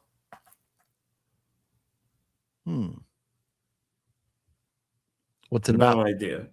Tragedy strikes married couple Lily and Paul When her father dies, Lily brings home the urn housing her father's cremated remains, forcing Paul to, on a daily basis, face his despised father-in-law. Soon after, the lid of the urn mysteriously disappears, and Paul begins to experience unearthly events, which, like a twisted joke, only he can see. Oh, thank God! I've been working on the thing called the urn for a while, so I'm glad this has nothing to do with it. But yeah, I don't know. I mostly just got it because of Horror Pack, so I put them all together. It's one of those. I buy them because of the company, not really because of the film. So yeah, okay. Oh, the next of it's movie all fucked up, man. I didn't notice that. Oh, that sucks. The next movie I picked up is this DVD called The Wolf of Snow Hollow. It's got Robert Forster in it. I kid. You talking about the kid, and that just reminded me. There is a scene with a child. This film had no holds barred on who gets killed by the werewolf. There is a scene with a kid that is fucking hilarious, and it's very gory. This is a very gory movie, but there's a scene with a kid that is fucking hysterical. So if you like kids getting murdered in movies, I'm not saying they get murdered, this kid gets murdered, but if you like that, this may be something you want to check out. But I laughed my ass off with that scene. But the next one, for real, that I picked up was Astro Zombies, M4 Invaders from Cyberspace by Ted V. Michaels. And this is cool. John already owns this, right? Yes. But you do not own a copy signed by Ted V. Michaels, who signed this one right here. Rest in peace, Ted V. Michaels. But I picked this up, and I was like, oh, Astro Zombies. And I have Night of the Astro Zombies signed by, I think Peter Stickles signed it. Or was it Peter Stickles in it? Or was I believe he's in it, yeah. Also, okay. Drew Barbick's worked on some of these too. Okay. And maybe one of the other actresses. I forget. Anyways. Astro Zombies and signed by Ted V. Michaels. So I was like, ooh, this was $1.99. I got, and maybe a lot of people don't know who Ted V. Michaels is. Unless you're like a diehard horror fan, you probably wouldn't, or diehard like indie sci-fi horror kind of fan. You may not know. He's not a household name, but Ted V. Michaels, pretty famous director and stuff, and to have his autograph for $2, who cares if the movie doesn't even play, which I'm sure it will, but I was thrilled to buy that for $2. Okay. My next one here is one I've not heard of, but it deals with, I thought, vampires, but I guess it's werewolves that are in this, and it's called Dead Circuit, like death certificate, but it's Dead Circuit. Dead Cert. Dead Cert. It looks like DEADCERT. Dead Cert. Yeah, Dead Cert. Okay. Instead of like death certificate, it's like dead certificate, kind of. Yeah. Don't know anybody in it. It's got werewolves. It was cheap. It was only $7. No, it is vampires. It is vampires. You think you know vampires? Think again. One of these is with werewolves, I think. Okay. But it's so I figured why not. And none of those people on the cover are famous or anything. You don't like the actors' names. They look kind of familiar. I don't recognize any of them. Okay. I mean, it's from Shout. Shout released it. Okay. So well, that means absolutely nothing. But I used to have a lot of faith in Shout Factory, but yeah. No, I understand that. But I mean, it used to be, I'd say, oh, Shout Factory, then it's got to be good. But I've seen some Shout Factory stuff that's, but hopefully it's good. I hope you enjoy it. That vampire movie, man. Sometimes you got a vampire itch, and now you have a movie to scratch that itch. And it stars Billy Murray, not Bill Murray, but Billy Murray. Okay. So there you go.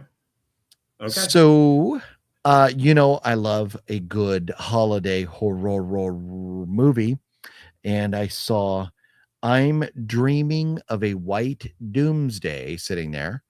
And Mr. John, you did say this was a good movie, did you not? I haven't seen it, but I want to. I've heard good Oh, things. okay. I thought you said you'd seen it. But I own it. I've not seen it. okay. White Doomsday is a story of, I hate when they give you too much information. It's a story of Kelly Enck and her son Riley. It's a story of Kelly and Riley. It's Kelly and her son Riley. We don't need her last name. What does that mean? Weathering the end times in a bomb shelter amongst the ruin that was once the world. Who the fuck typed this?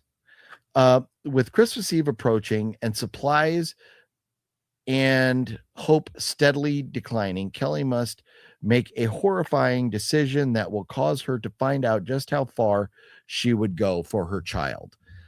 They could have said that in about 8 words. They chose 57. But anyways, White Doomsday. I hope the film is better than whoever the fuck wrote what's on the back here. But it's got Santa Claus right there wearing like a gas mask thing. So that's kind of cool. And it's got stockings. The description of it does not match what you're seeing in the pictures at all. Like it doesn't mention shit about Christmas, but yet it's White Doomsday and Christmas, and this girl was in a shelter at the end of the world and now has to survive. And apparently so does Santa Claus. So it sounds like it should be interesting. This was $15. It is a Scream. Is it one? Oh, it's a horror pack. It's also one of those horror pack movies. Oh, okay. And so very much looking forward to. And I'm kind of torn. Do I watch this now or do I wait for Christmas? We'll see if I need a Christmas itch scratched sooner than later. But White Doomsday. There you go, John. Okay. Mr. Bones says kind of dark and bleak, but good movie. Nice. Good to know. Okay. This is a film that nobody liked, but it made money, and I decided to pick it up because it was only $5, and that is Night Swim. Yeah, I haven't seen it yet because it just like the idea of a movie, the whole thing fucking revolving around a pool, like didn't sound too good. So, have you seen it yet? No, I heard it was so Okay. bad, but I Yeah. think and Jason Blum is, I don't know what the hell is going on with that guy, but Yeah. he's still bringing. My God, this is also produced by James Wan. The hell. So yeah, I don't know, man. I'll probably watch it at some point, but yeah, PG-13. Hopefully that's not a sign of what's to come with the new Saw movie, but we'll see. Deadpool, what's up, Deadpool? Hey. OGP and John, did you watch the TPUSA halftime show? Deadpool, so I'll be completely honest, and I think I was going to touch on this earlier and got sidetracked, but during the Super Bowl, when the halftime show came on, I had the regular Bad Bunny on, but muted, because I wasn't going to understand what the fuck he was saying anyways, or singing, so I just muted it, and I don't need to hear doop, doop, doop, doop, doop, doop.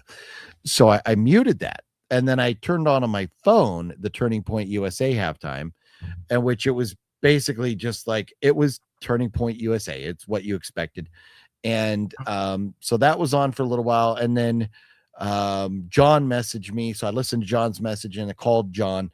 So most of the halftime I was on the phone with John, but bad day.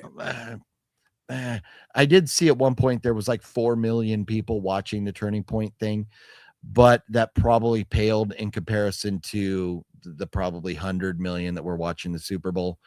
But Bad Bunny, I should have ran him off the road when I saw him in Texas. What are you going to do? I didn't, and he's still here. Should have squashed him like a rabbit.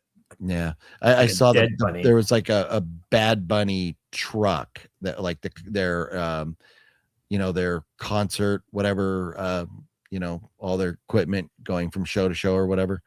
I passed him on a highway in Texas. Should have ran him off the road. We wouldn't have to worry about that, right? No, I would have thanked you.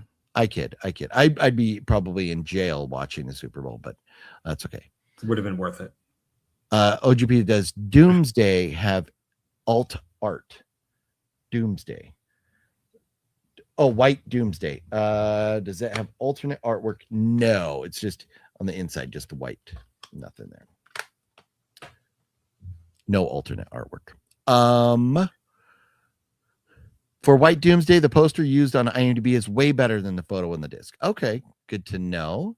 I mean, it seems like a cool movie. I'm definitely excited to check it out.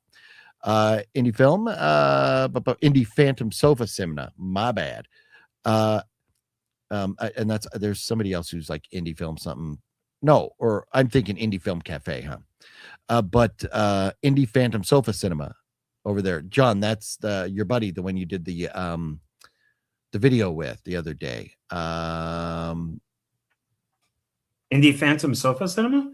Isn't the what you did what review did you do with him the other day? The Amityville podcast. Amityville. Yeah, I'm not an Amityville guy at all, aside from like the original.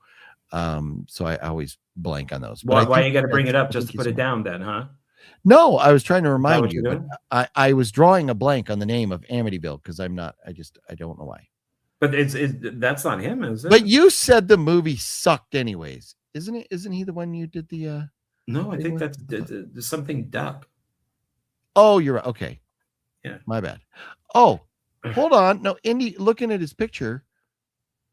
Is that who do you do the videos with Jonathan? I'm sorry, forgive me too. I'm an ass. Paul? Is that Paul? It looks like Paul's picture in the little. I don't think so. I don't know him under that name. It kind of looks like Paul. Indie Phantom Sofa Cinema. If we know you, please let us know, please. It's not me, no. Okay. All right. Okay. Forgive us. Your picture kind of looks like Paul a little bit. Anywho. So I talked about White Doomsday. Did you talk about something after that, John? No. Okay. You are up, sir. All right, so this might be the best one that I picked up, maybe, and it is it's a triple feature, and it is the Simon Pegg, Nick Frost, Edgar Wright trilogy. So It is The World's End, Hot Fuzz, and Shaun of the Dead, all on Blu-ray. Yeah, not great bad movies. for $10. Yeah. So very happy about this. Yeah, no, those are great. They're fun, especially Shaun of the Dead. Shaun of the Dead is one of the greatest, like zombie movies ever. Coronado trilogy. Is that what you said it was called?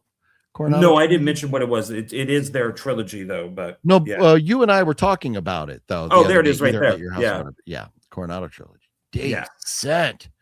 Sexisumo says I recommend the 90s Night of the Living Dead in 4K. The picture and the sound was fantastic. Has both the theatrical and unrated. Nice. Sumo. So we were looking for that at Zia. We're talking Tom Savini's, right? We were looking for that, and John had one that we were kind of like, is this it? But we weren't 100% sure, and I don't think it was. No, but no, I definitely want to get that, and I almost pulled the trigger a while back, but I didn't, and I'm regretting it now. House of GFM says Hot Fuzz is great. Yes, it's awesome. Those are the best Edgar Wright movies, in my opinion. Cropsy Maniac, what's up? Says Cornetto. Oh, is it the Cornetto? Yeah, trilogy. Is that what? Okay. Yeah. Osumo got it from Amazon. Nice. Yeah, I'll have to look. I'll just have to break down it and buy it online somewhere. That release is Steelbook, I believe. Okay. Yeah, I need that in my life.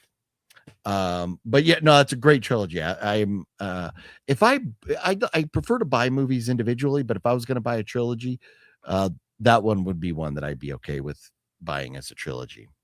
Maybe this is the movie that you were telling me was good. Curtains is good. Yeah. Okay. So it's from Canada, and we just talked about Canada. Yeah. Synapse Films, Curtains, The Ultimate Nightmare. Behind every curtain, someone is waiting. Something is watching. This is the special edition of Curtains. And it says a group of women gather for a weekend casting call at the secluded mansion of director Jonathan Stryker. Vernon. Oh, Vernon Wells. Yeah. The Dean from Animal House. Okay. Well, Jonathan Stryker plays. He's the dean from Animal House. Wells. Well, you said Wells. I just said Vernon. Well, It says Vernon in parentheses, like, oh yeah, okay, but this, I don't know if I think it's from Jonathan Stryker was in a movie called Vernon, and I don't know what that is. Usually next to their name, it shows what other movies they're famous from. You know, and this says Jonathan Stryker, then in parentheses, Vernon. Anyways, I think it's a movie.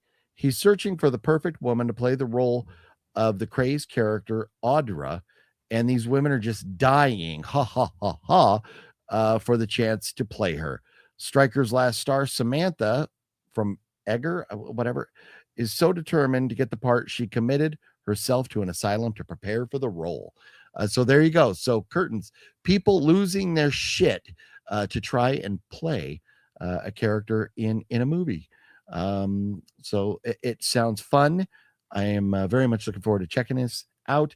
This was, I do believe, brand new, and I took the plastic off and the sticker was on the outside, but I think I paid like $12 for this, somewhere around there. It's Canadian. It's kind of hard to understand the accents because they're all like, "Oi, mate, Bobby, this is a knife." It's they got really thick Canadian accents. Okay. Yeah. I think oi is Australian, but a is Canadian. Oi, oi, oi. Aussie, Aussie, Aussie. Oi, oi, oi. Oh, that's okay. Yeah. Maybe I got my places wrong. Yeah. Oh, yeah.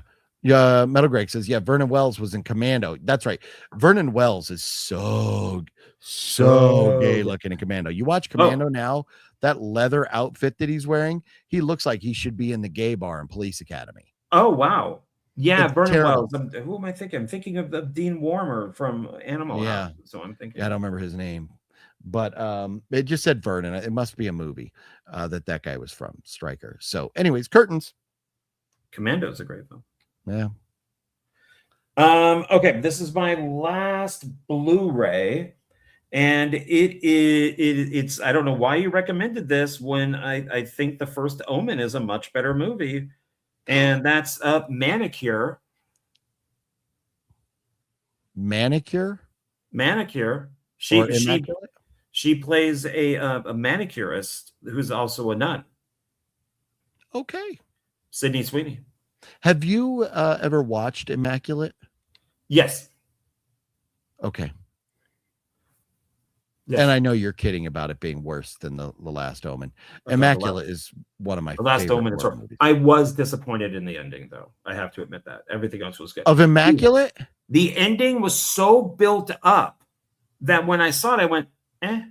Are you fucking kidding me? The fact that they actually had the balls to crush a baby with a rock was I heard it was amazing. so violent and so horrible, and I'm expecting like baby blood to go everywhere, and it wasn't that. Oh, it's just the fact that it happened was it like amazing. Oh no, I love Immaculate. I thought it's great. I love a good, like The Nun, or like a religious horror movie, and I thought it was on point. It was dark and fucked up side of religion. No, it's very good, and it's nice seeing Sydney, Sweeney all nunned up. So knowing how hot she is underneath that habit. Jeff says Curtains is famous for the ice skating scene. Yes, that is very true. And then Mr. Bone says, yes, that's a cool scene. People have said they think Black Phone 2 borrowed from that. Oh, you mentioned that to me. You mentioned that's funny, Mr. Bones, because John mentioned that to me either at Zia or back at his place afterwards. Yes, so that's funny. So that is a thing. That is a real thing that people think Black Phone 2 borrowed that. The dragging of the thing across the ice, right? Nice. Immaculate. Great call. I did not even realize there were sequels to this movie until I discovered this the other day. Ba-bam. Basket Case 2. I have Basket Case 1 and I love it. And I did not know there were sequels. Apparently there's 2 sequels. So there's 3 of these, right? So I saw Basket Case 2 and I had to grab it. And again, this had the plastic all over it. So when I took the plastic off, the sticker went away, but I think I paid like $12.99 for this. So what is that, expensive? in your My opinion? God. Yeah, I don't know. It's another synapse. I have a hard film. time spending $10. No, well, dude, I mean, these fucking things have to add up to 275 because that's what I spent. But that's a good Basket movie. Case too. Yeah, no, Now you just I need part really 3. enjoyed the first one. Jeff says Basket Case 2 is wild. Very nice. A nun with a day job. There you go. Got to go with John on Immaculate. Well, I am disappointed. But I love the end of Immaculate. Basket Case is an absolute fave. Yes, definitely watch 2 and 3. They're so fun. How's it you, fam? Nice. Thank you. So 2 is now in the collection. Johnny, what you got next? And let me make it. Hold on here. What's in let's your see. box, John? What's in the box? James Sota. What? 613. I'm sorry. I'm horrible with these things. James. James Ottawa. Oh, Ottawa. Since John making fun of Canada, I'm unsubbing. Okay, James. He's full of shit. He's not unsubbing. He's kidding. Oh no. I just want to say I He love loves us so Canada. I think Canada is an awesome place. So I would love John to go loves visit there. Canada.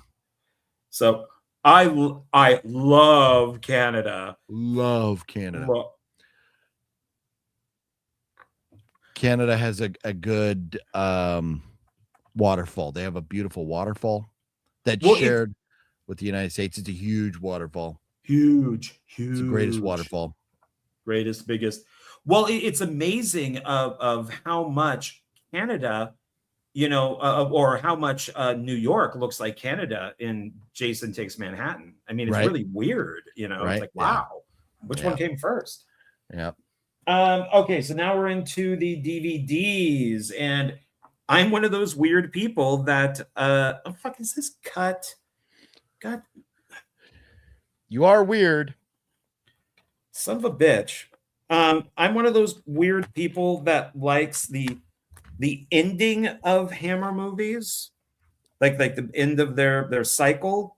And so this is probably one of my favorite Frankenstein ones, and that is Frankenstein and the Monster from Hell. So we still got Peter Cushing as Dr. Frankenstein.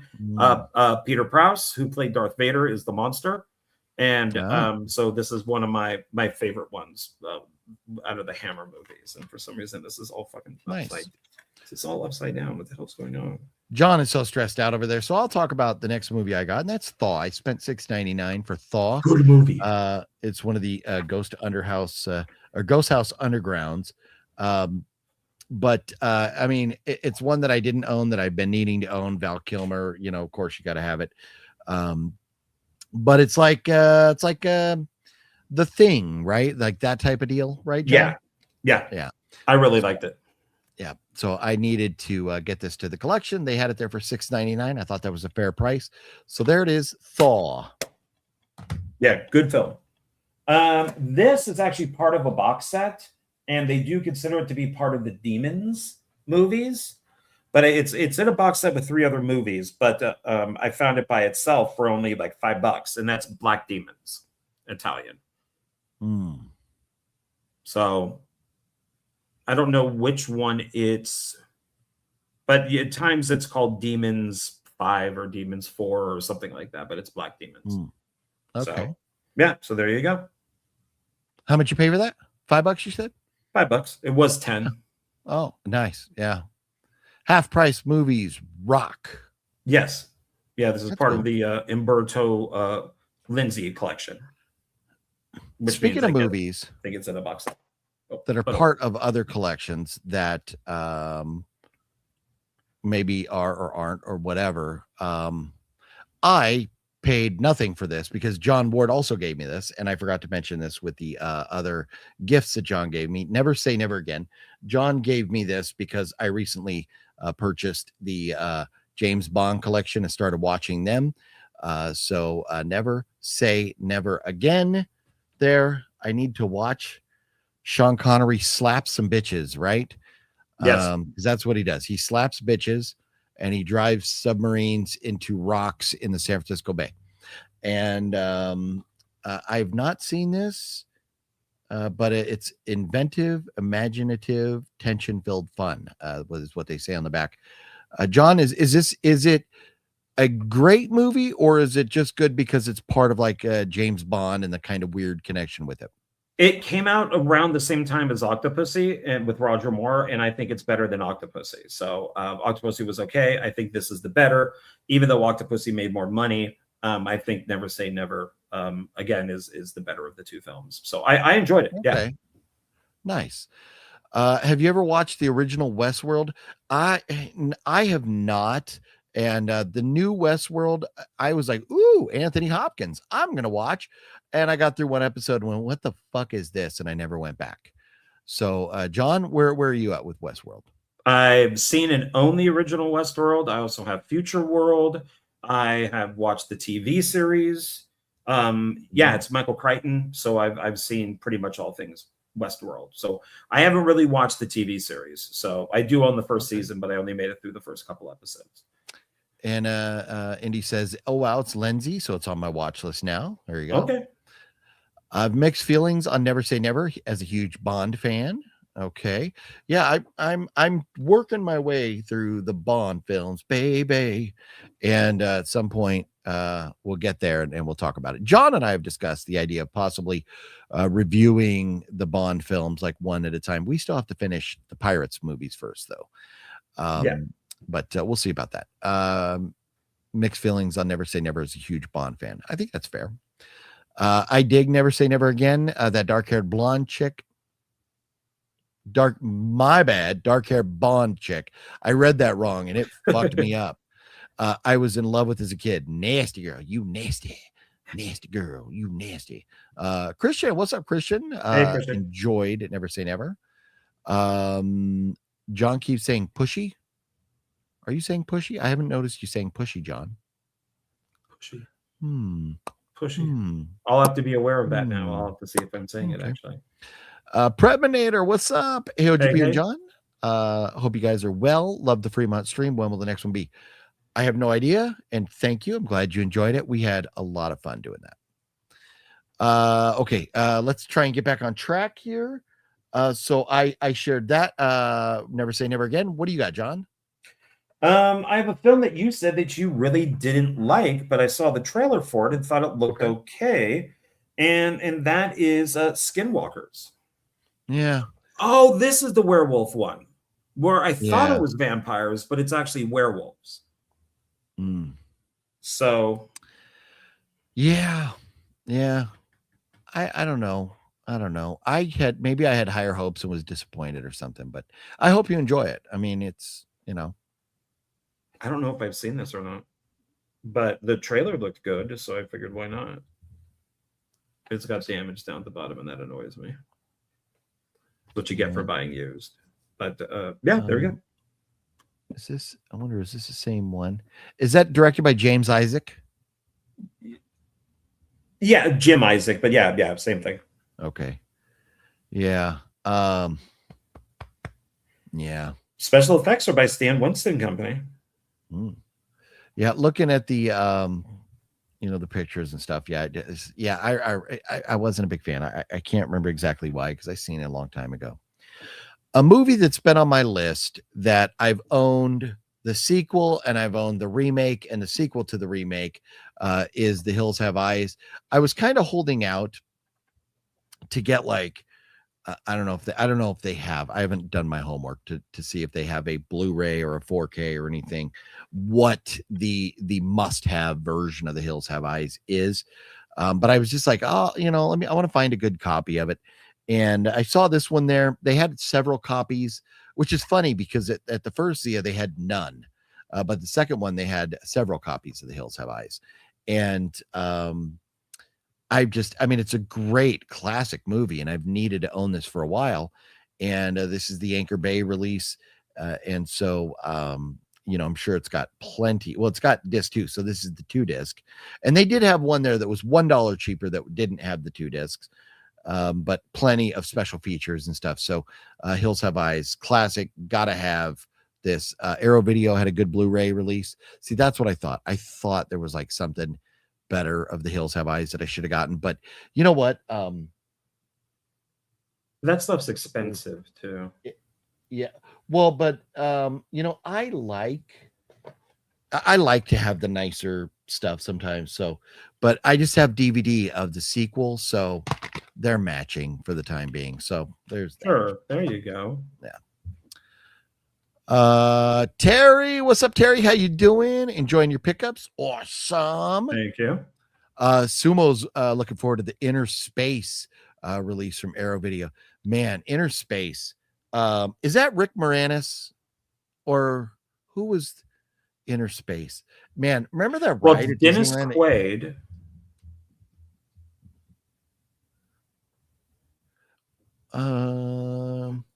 Oh wait, so No, Dennis Quaid is it. Yeah, maybe Martin it is. Short, and it's Martin Short. That's it. Yeah, Yeah. Dennis Quaid goes inside Martin Short. Yeah. Yeah.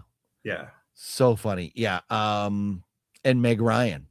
Yeah. No, dude, Inner Space is classic. And I loved the ride at Disneyland. Did you ever go on that when they had that ride where it No. made it look like you were shrinking and it was cool. It was a fun ride. But I don't know if the ride was actually related to the movie or not, but it was an Inner Space ride. I would imagine it had to have been related, but they got rid of that probably in the 90s. Let's see here.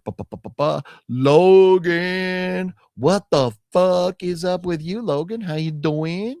What the fuck is up is my Patriots got their ass handed to them in the Super Bowl tonight. So it's a little bit of a bummer, but John Ward and I have a gazillion pickups that we're still going through. So we're easing the pain of the Super Bowl loss with lots of pickup goodness here tonight. So there's that. It's all going to be all right. And there's always next year for the Patriots. So John, you had did you do the last one or did I do the last one? No, I think you did Hills Have Eyes. Oh yeah, Hills Have Eyes. So what do you got over there? A good sir. I have one from SRS Video, the Ron Bonk company, and it's called Flesh Freaks. The cover looks very much like Zombie,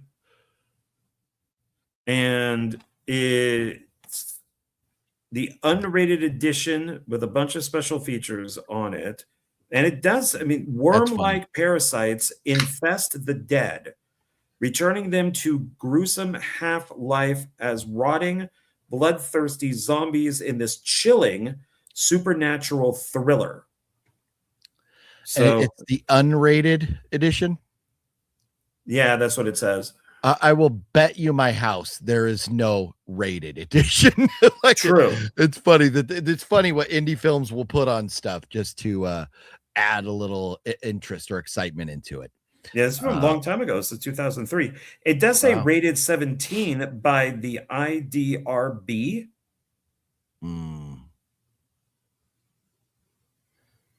That's definitely not the Motion Picture Association. No, I kind of got it for that cover with whatever this thing is. No. You know what? And SRS, you know, that's cool that you like a guy you know, and he's been doing movies forever. And the artwork does very much look like zombies, so that's funny. Yeah. So let's see. Logan says just wrapped a 12-hour shoot, finally relaxing and winding down with y'all. Thank you. I hope your shoot went well, Logan. Will you be picking up the Excalibur 4K this month? I'm looking forward to it. Not me. I'm not like fantasy and stuff like I'm not a fan. So I'll be passing. I will pick it up.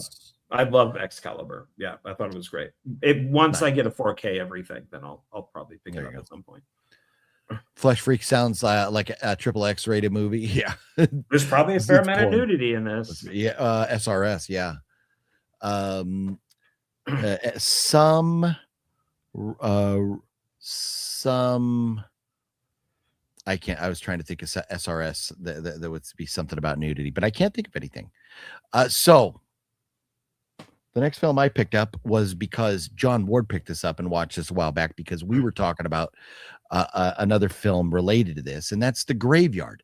What were the other films related to The Graveyard, John Ward? I paid $6.99 for this, but I've been looking for it for a while, and they haven't had it, and they finally had it.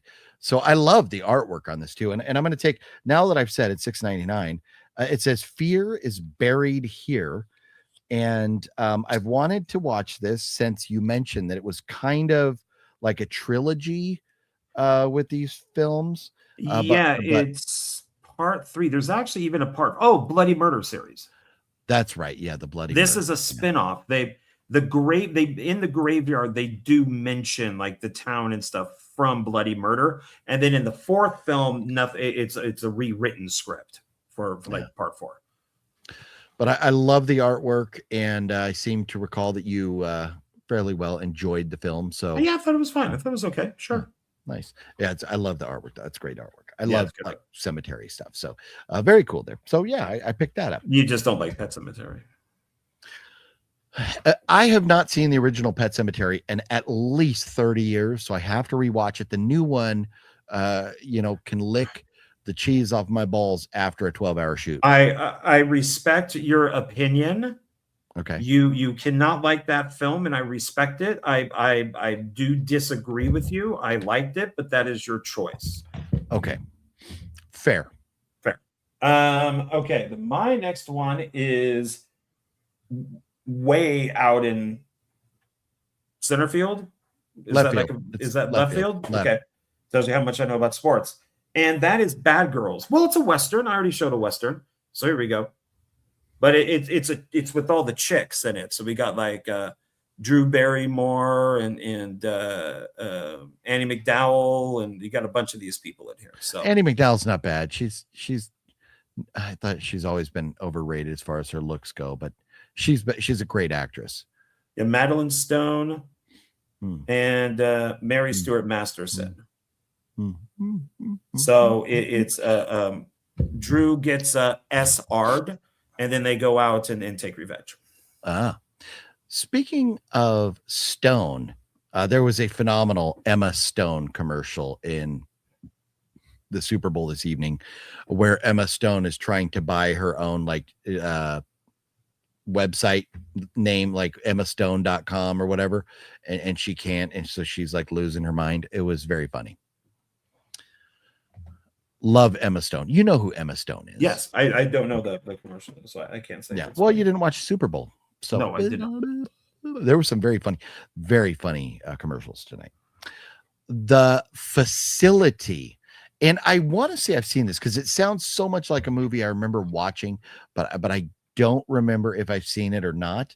But it says the government made them. 60 years later, they've escaped the facility. John, are you familiar with this movie?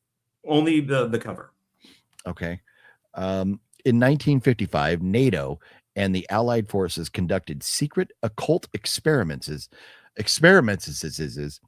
in a bid. You know what? And I owe this to myself because I should have played it earlier after Mr. Bone said something, but my speech tonight has me all I don't know shit about fuck. I hear you. I don't know shit about fuck. I don't know why that wouldn't play. I don't know shit about fuck. Played final 3 times on my end. Oh, did it? Oh, it just froze for me. Oh, now a group of young urban explorers and a private military unit could become the final pieces in a 60-year plan to reopen the door that should have stayed closed. It stars nobody knows the trouble I've seen.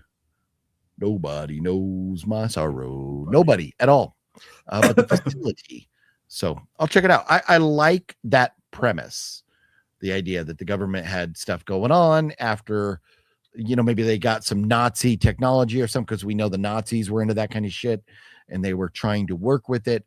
But sounds familiar, but I can't remember if I've seen this or not. So the Facility. The Facility. Facilitating facilities. John Ward. That's me. This one I've wanted for a while because I do love dystopian movies, and that is Fahrenheit 451. Oh. Based on the book by Ray Bradbury. Not Fahrenheit 9/11?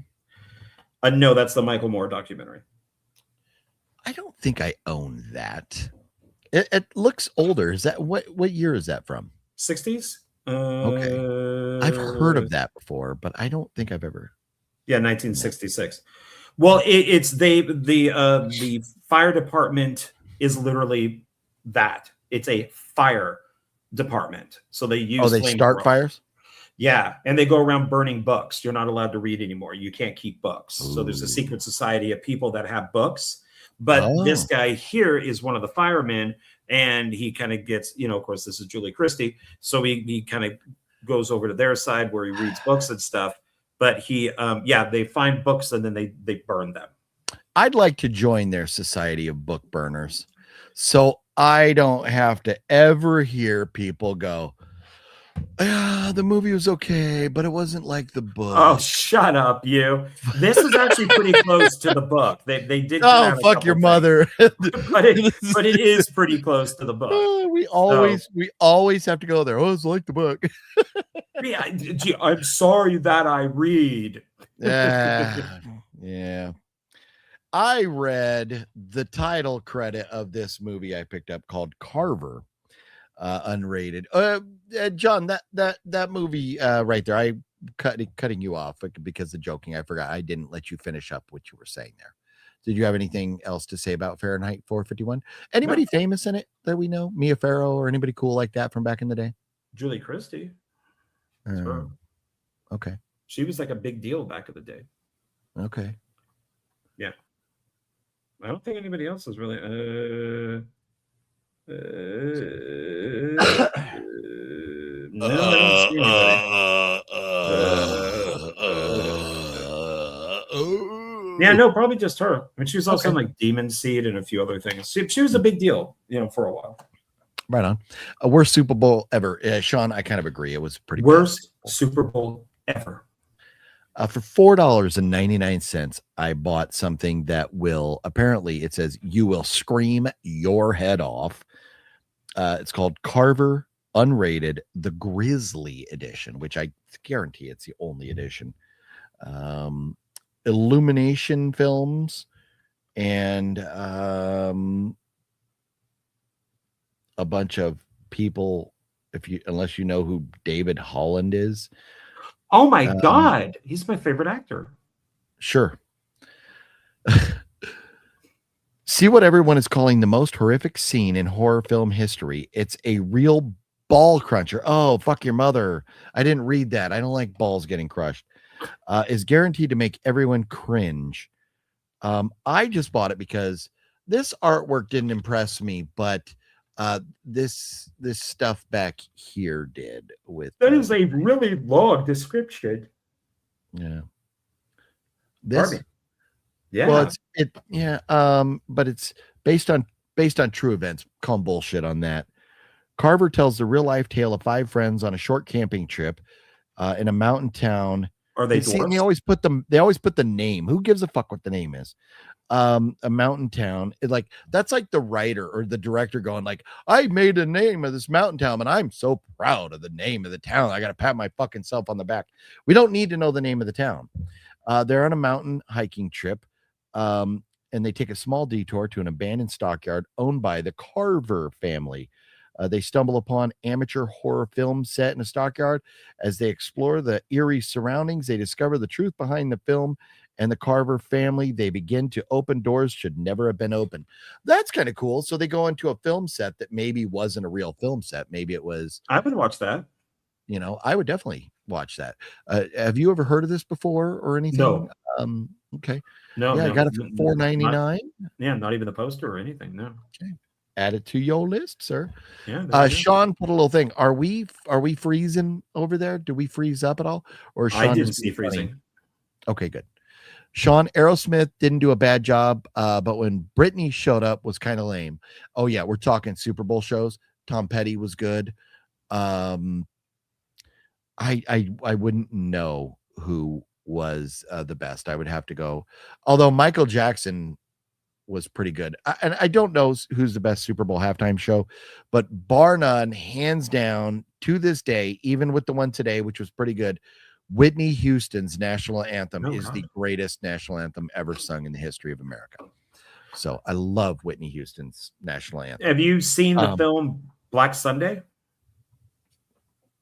I think I own that. It's a John Frankenheimer film. It's I'm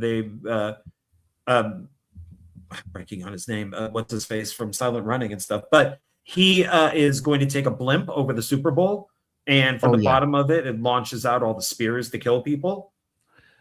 Oh, and is that where does it actually happen, or is it the idea is they're trying to stop it before he gets to They're trying to stop it, yeah. Okay. And it's I've not seen that. It's from the writer of Hannibal and Silence of the Lambs, and nice. It's based off of his his Thomas book. Harris. Yeah. I you know what? Believe it or not, I do own the Hannibal Lecter books. You want a book? Fuck your mother. That is so weird. Teeny Boob Slip was the best Super Bowl. Yeah, that's the was Janet Jackson and Justin Timberlake. Yeah. That was funny. What do you got next over there, Johnny? My God. Don't do that, you fuck. I know. I'm sorry. I think I still have one beer left, too. This is an asylum movie. Ooh. And it is an epic hate thriller buy. It's a disaster. hate buy. No, it was not a hate buy. An Oh. epic thriller disaster in the tradition of 2012 and Twister. It is Apocalypse Pompeii. Feed Naples and die. You know it's gonna fucking suck, right? Who directed it? Ben DiMare? DiMarais? Maybe DiMarais. Yeah. Okay, I don't know. I don't know. Okay, I was just needing to know how nice I needed to be or not. But Just have John Rhys Davies in it though. Solo. I mean, I hope you enjoy it. I know you've been collecting some asylum films, so I hope you enjoy it. Yeah, I think this is probably when Pompeii came out. That movie by Paul W. Oh yeah, that's how the asylum rolls. Yeah. So, but I'll check it out someday.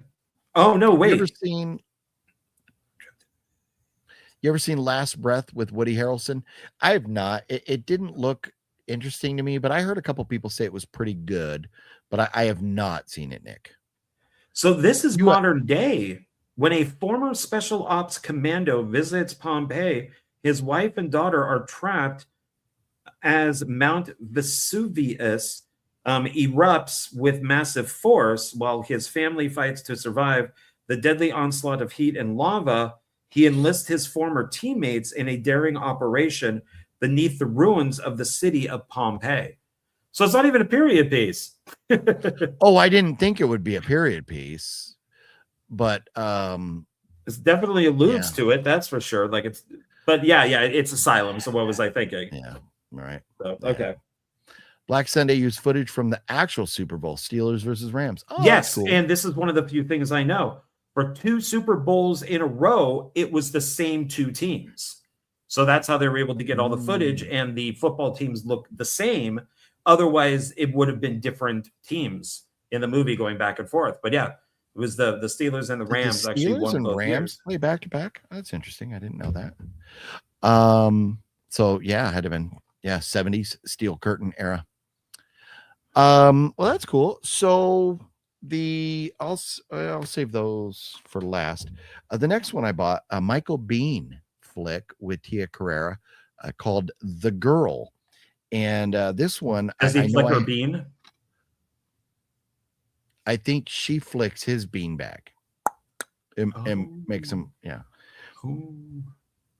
Tommy knows there's a dark secret hidden in the shed. His abusive father tells him never to go near it, but curiosity gets the best of the young boy, and he uncovers the ugly truth. His father has kidnapped a girl and chained her inside the shed.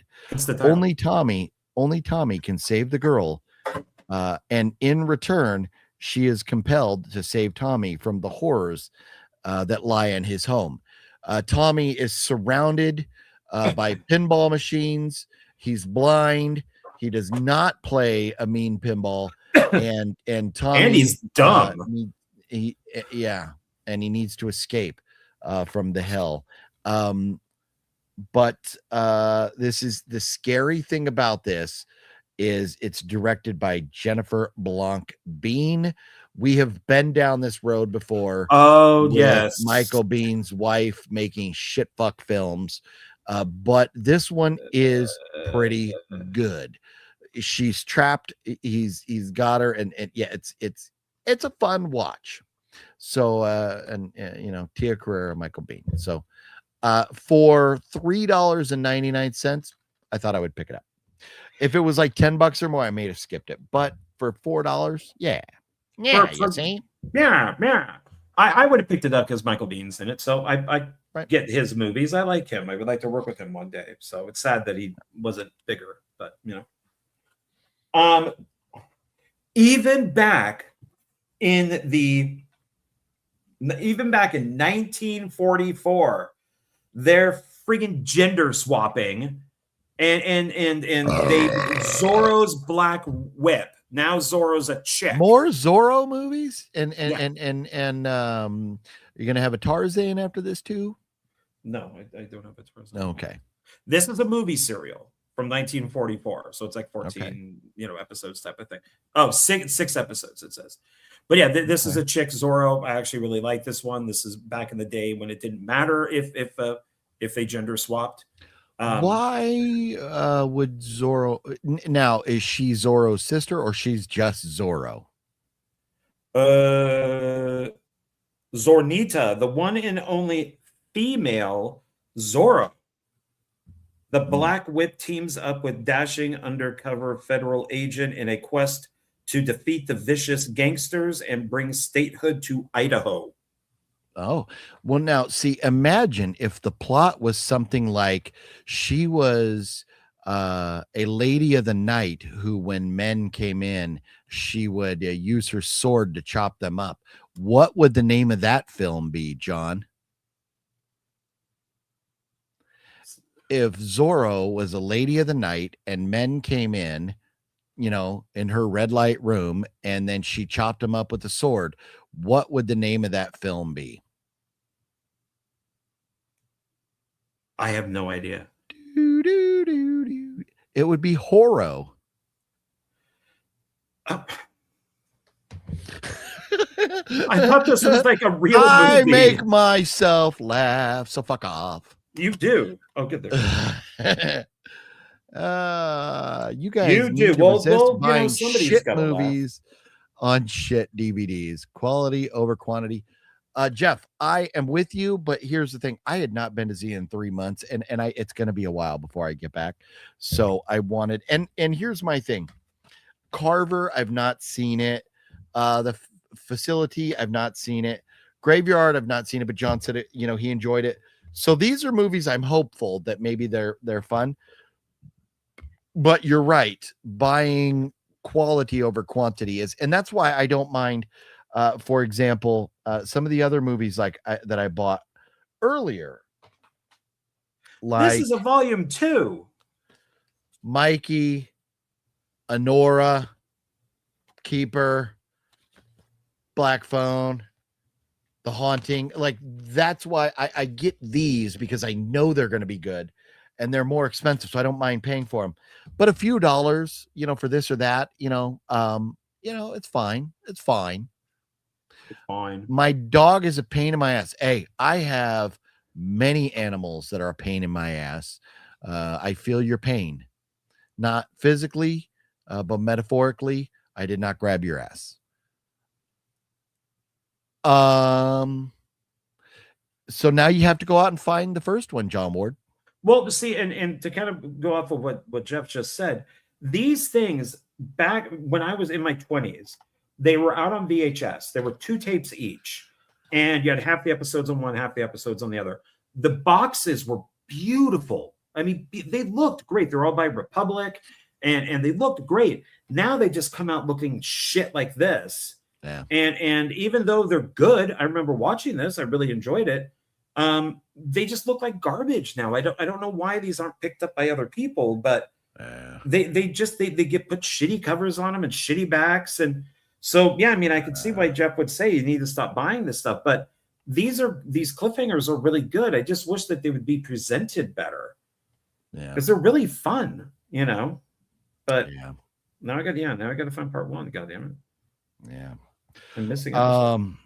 So the next film that I bought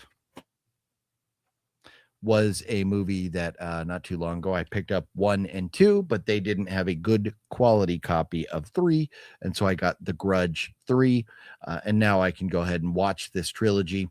I had seen a copy of The Grudge 3, but it was like beat to shit, so I was like, I'm gonna hold off. But for $5 I got The Grudge 3, so now I have all 3 of them, and I will check them out. They look great. I'm excited to check out the Grudge movies, but I haven't seen any of them yet, so I can't speak on them. But creepy, unnerving, and unrelenting, it says. I own all 3. This I got because we're doing the Pirates movies. It's the same director. And so I picked up The Mexican, and it was only $2.99. Yeah. That's racist. So, well, The Mexican is a gun. Oh, that's even more racist. Oh, because it's a Mexican with a gun. Yeah. Ooh. I kid. No, that's a great movie. I've heard it's good, but I've never seen it. Oh my God, that back is awful. God, that is horrible. Yeah, it's pretty terrible. That looks like the worst rom-com of all time. Look at her hair and his dorky spine. And his I don't hair. mind this. I think that's look who's up at the top in that corner. Look who that is. Look who's up in the top. Mr. Soprano. Tell everybody. Okay, I was gonna say tell everybody because they can't see that that's James Gandolfini. He's fucking great. He is fucking great in this movie. You need to watch that soon, John, so we can talk about it. Well, according to Roger Ebert and Roper at the movies, it's funny.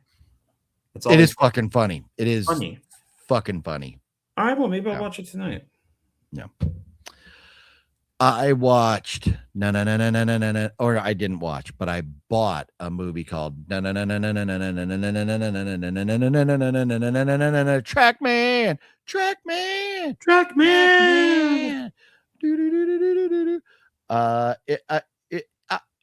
I paid apparently $8 for it, but somebody told me to buy it, so I put it on my list. Does anybody remember who told me to watch Trackman? Who recommended Trackman? John, was that you? Okay. Yeah, I recommended it to everybody. I thought it was good. I really enjoyed it. The guy has like a machine mechanism thing with the eyeball hanging off the end of it. It takes a little bit. It's a little bit of a slow burn, but then once it gets going, it's boom, boom, boom. Yeah. So Trackman. I wonder if he has a sidekick, Trackman and Bobbin. And his sidekick just bobs for apples constantly. Trackman and Bobbin. Okay. Why not? Is he dressed like a big apple? Yeah. Okay, fair enough. Just can't get his teeth around it. What's your version? A Trackman is a ghost house, but your version doesn't say it. On the back it does. There you go. Yeah, I've been slowly collecting those. Maybe it had a slipcover or something in its. It does. Mine has a slipcover. Okay. Well, fuck you. Hey, you got some stuff there on Blu-ray that I don't have. So fuck you. No.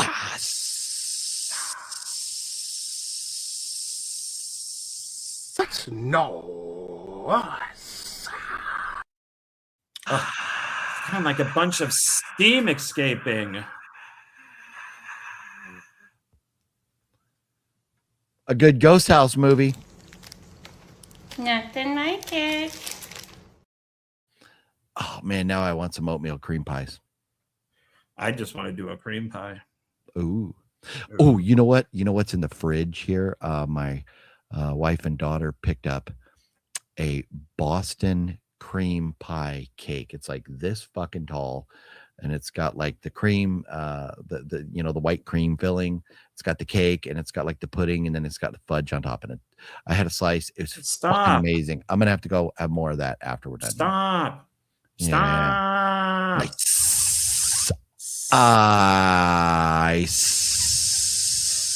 Ooh, careful. Slippery slope. What happened with the Pats? That was bad. Yeah, no, Wicked Network. They picked the wrong day to play the worst game of the year. Drake May definitely look like a second-year quarterback, but live and learn. It's okay. No, that's happened. Ride or die with the Pats. It is That's what what it is. happens when you throw a game for money.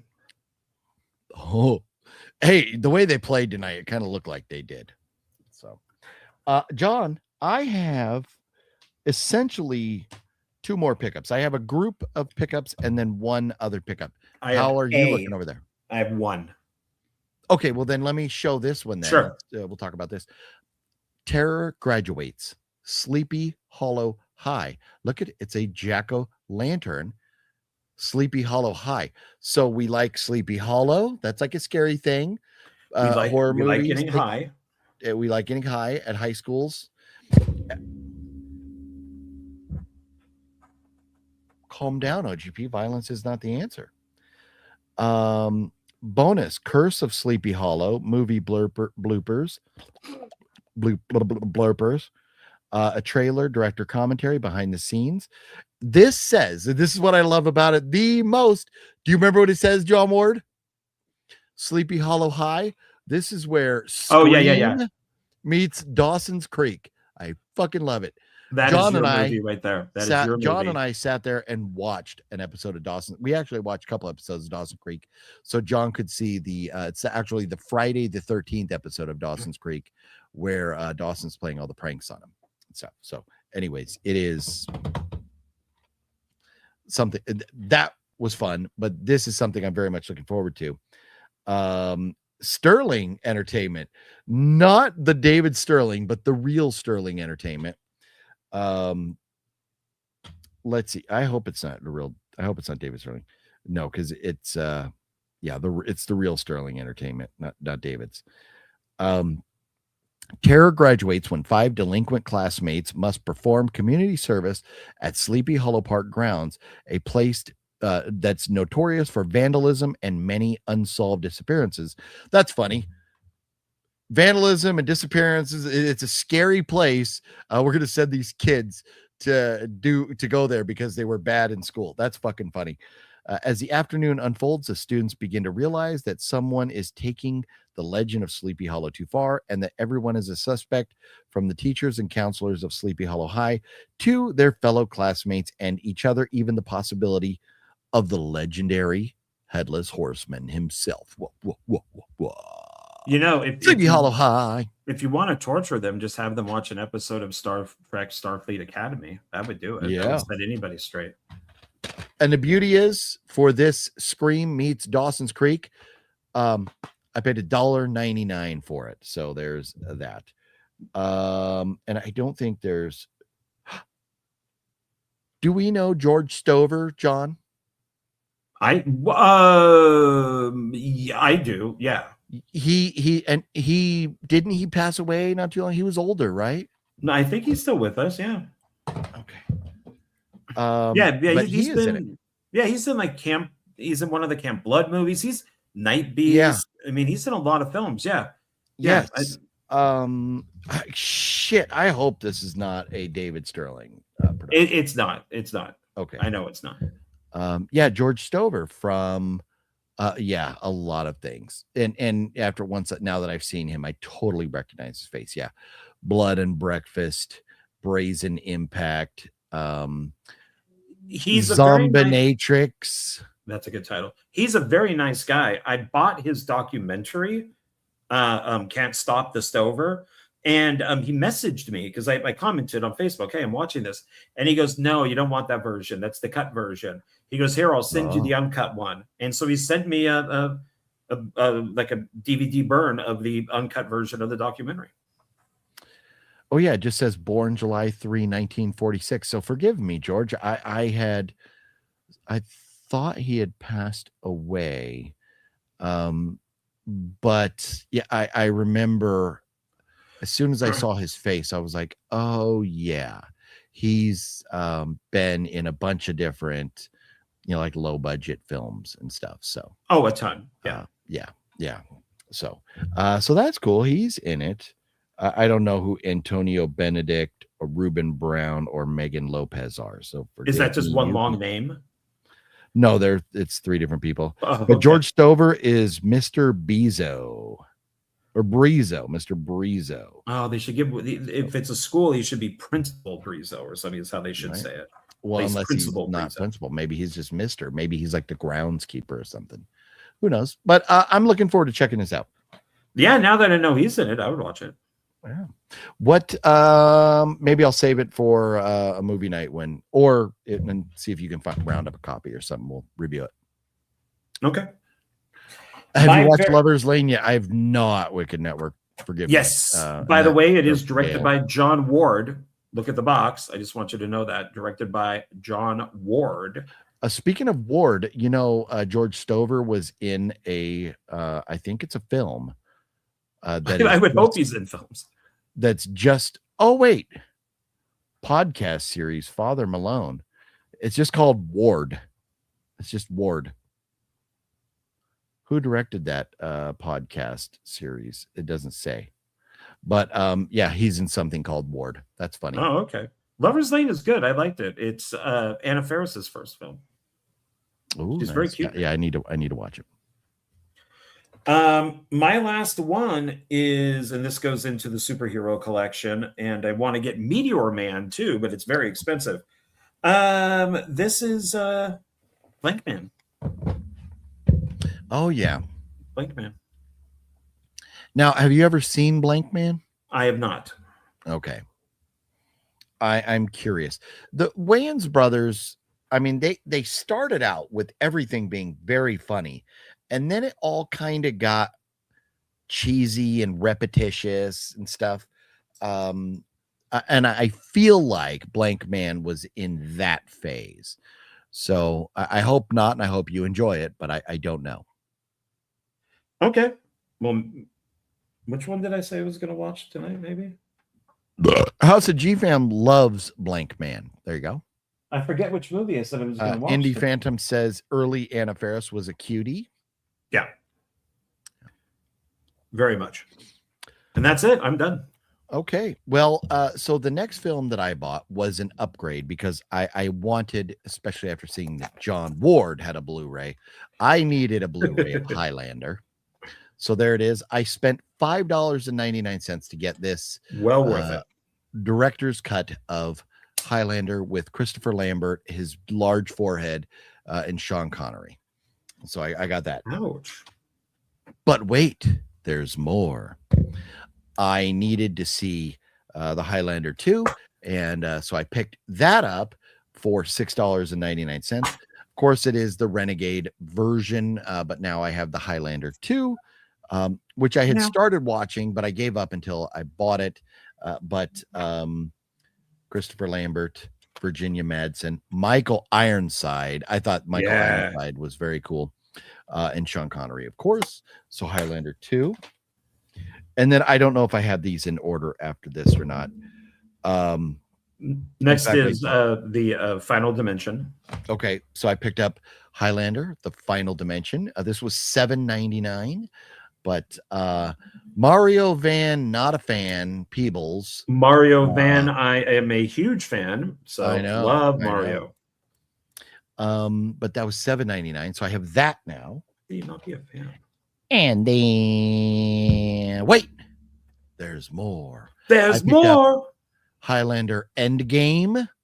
Did I get that right? Is that the next one? That is the next one. Okay. Aside from the TV show, right? I think it came right after the TV show or during the TV show, but yeah, it was around there. Adrian Paul is the lead in the TV show. Yeah. But $5.99, and this is the ultimate 2-disc collection here or edition. So I got that, and then ba-bam, wa-bam, ba-bam, Highlander: The Source, where I think we've completely forgotten who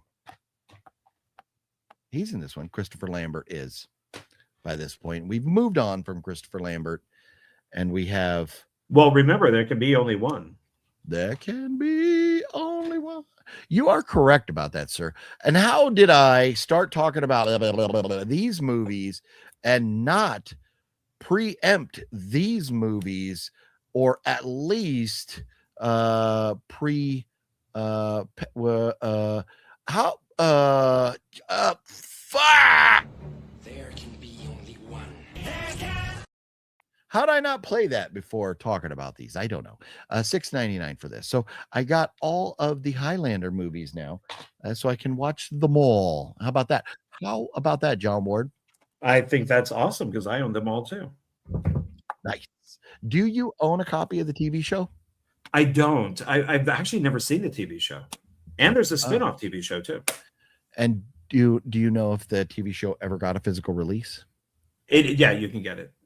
Okay. Season 1, season 2, box sets type of thing. Okay. Question for Sir John. Have you seen the movie Meteor Man? I have not, but I do want to. One of the reasons I wanted Blank Man, and maybe I could send this to your is because I saw this and I thought it was funny. Let's see, let me try to send this to OGP here. Share. Oh, Meteor Man sounds funny. Eddie Griffin, Marla Gibbs, Robert Townsend. Yeah, it's just High school pricey. teacher from troubled inner city Washington, D.C. neighborhood becomes a superpowered hero and takes on a gang that has been terrorizing the streets. Oh, that's funny. Okay, so I just sent you to your phone what made me think of Blank Man. It has Sinbad, Big Daddy Kane. Oh, got Luther Vandross. Oh,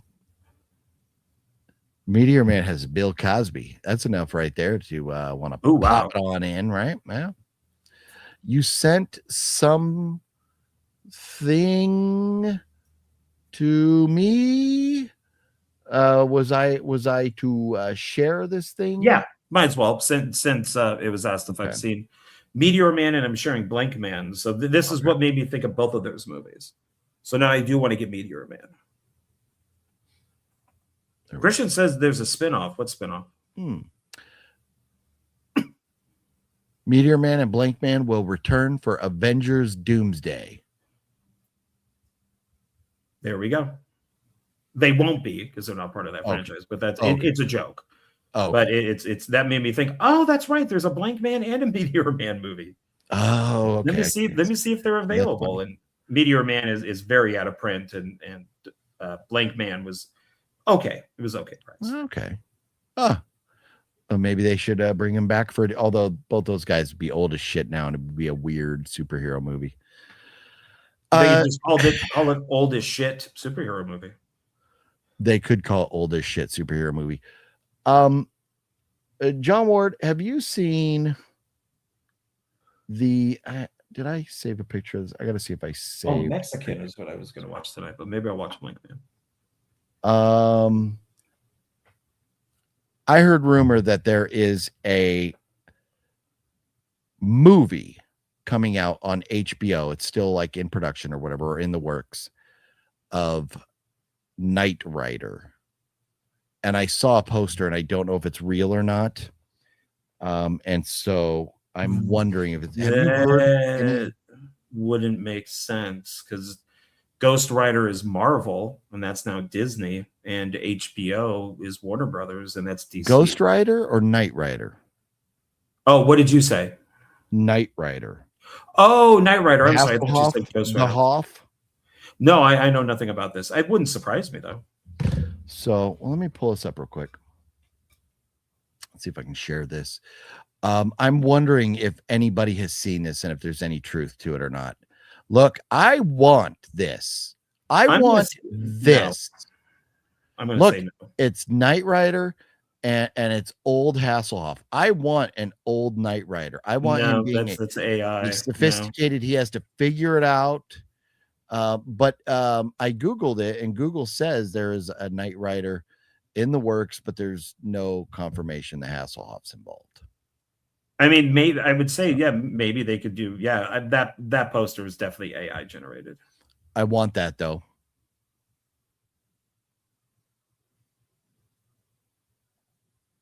Well, fuck you too, John Ward. I was never into Knight Rider. I didn't.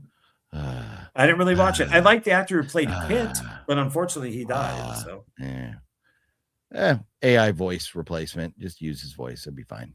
oh yeah, sad, but yeah, I guess you could. So yeah. So, anyways, man, that was a lot of pickups, and we spent a lot of money. And now the fuck thing is, I have to go put all these movies in order, and I have to make them fit on my shelves, and that's going to be a challenge. I get to put these in stacks because now the way mine work, pardon me, we get a bunch of movies. I show them here. They then go onto the stacks that are on my bar for Jonathan and Paul for the end of the month haul. And then once I show them there, they then go into other stacks for me to do videos. So 3 times these get shown, but it's long enough to where Wow. Yeah, your John has this like long countertop bar kind of thing in his kitchen, and it's just fucking movies piled and piled and piled. yeah, it's like 20 and then 5 Blu-ray, 20 then 5 Blu-ray. Yeah, so My yeah. OCD would make me put those away. I wouldn't be able to. Well, that's why they're stacked the way that they are, is because of my OCD. It says, no, if each month we show 20 DVD and 5 Blu-ray, then the stacks have to be all of that.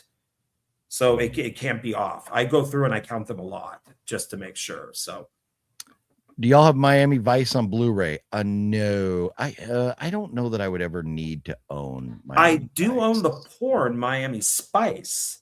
Oh, man! If that was real, that would be awesome. Yes, if this was real, that would be awesome. Would it not? That's one of the things when we were talking about how great of a time I had out there in Vegas with you. I ignored one particular conversation that we were having at dinner that I was very uncomfortable with.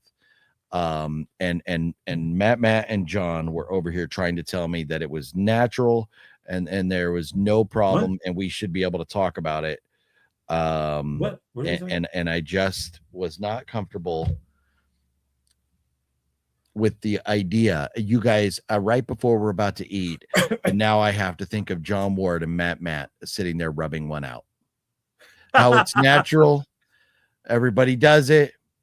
And that is now one for my mentally ill spank bank. That is one that will terrorize me. You forever. will be. Well, the only way to get rid of that from your head is to jerk it out while thinking about us. Go fuck yourself. You guys make all these excuses why life without a woman in your life is better, and I have a hard time coping with that. That is why God created porn, sir. Yeah. I can see a hot chick have sex every single day. You can, or you could have a hot chick to have sex with. Why? I spend my money on myself. I have a great apartment that's made for several people, but it's just me and cats. I could do anything I want with my life. I don't have somebody going, you have too many movies. You have too many figures. No, man. Fuck that. These women are crazy. You just have to get a nose ring and all that shit. No, purple nose ring. Why would you get a woman with a nose ring? You would say fucking crazy. No. Oh man, no. I would have to put on a dating site. I will only date conservative women because I would never go out with anybody that's not. 2 years ago, yeah, but not now. Fuck no. John does think about Wet Movie 1 when he's cranking it. He does. That is very true. Yeah, that's very true. I enjoy rubbing out while I watch your stream. And it's funny. As you should, Jeff. I rub one out while reading what you write on our screen. Especially when it deals with my mom. The first porn scene in a Montreal adult theater was Blow Off, which I later learned was inspired by Blowout. I don't know why I opened this can of worms because I should have known this is gonna go. Wicked Network and also House of GFam say William Daniels is still alive. That is true. I saw 98. Sad picture of him at a convention in like a wheelchair where somebody it might be Wet Movie 1 actually, is standing like kind of crouching down, smiling at the camera, and poor William Daniels is just in this chair looking like a mummy. He is such a great actor, but I'm glad that he's still with us. So yeah. OGP, my friend Anthony, has the same thought process as John. See, here's my thing. I could, that's like I could sit at home and I could microwave frozen burritos, or I could go out and I could have somebody cook me the most amazing meal on the planet. But I enjoy life and I want to enjoy things. So that's why, need a woman in my life. I just don't understand the idea that you could just say, I'm better off so I can do my own thing. But to each their own. To eat their own. I've now seen way too many videos of, and I'm sorry, no offense to to women that are watching this, but these women come off crazy. I mean, absolutely batshit crazy. Well, that's why you don't hook up with them. But you never know who. And the thing is, I got tired of paying. But then you break up with them when after you've spent all this money, after you've made all this effort, and it's just like, no, it's clearly not worth it to me right now. It just isn't. Yeah. So yeah. Did someone say Anthony Chicken Little? Hello, Chicken Little. As in Anthony, what? Anthony, is that you? Are you Chicken Little? Are you Chicken Little? Did you change your name? Chicken Little, that's fucking hilarious. I gotta know. Is that? It's not that John does not want a woman. He just can't. Oh, Mr. Jommy, shots fired. Oh, and Indy says, "Preach, John." I went. There are two sides, two different views. I went on it was basically like a 2, maybe 3 year dating binge where all I did was go onto these dating sites and fuck these chicks. And my friend Jeff was like living through me. He would call me after, the next day, like, what happened? And that was such a nightmare.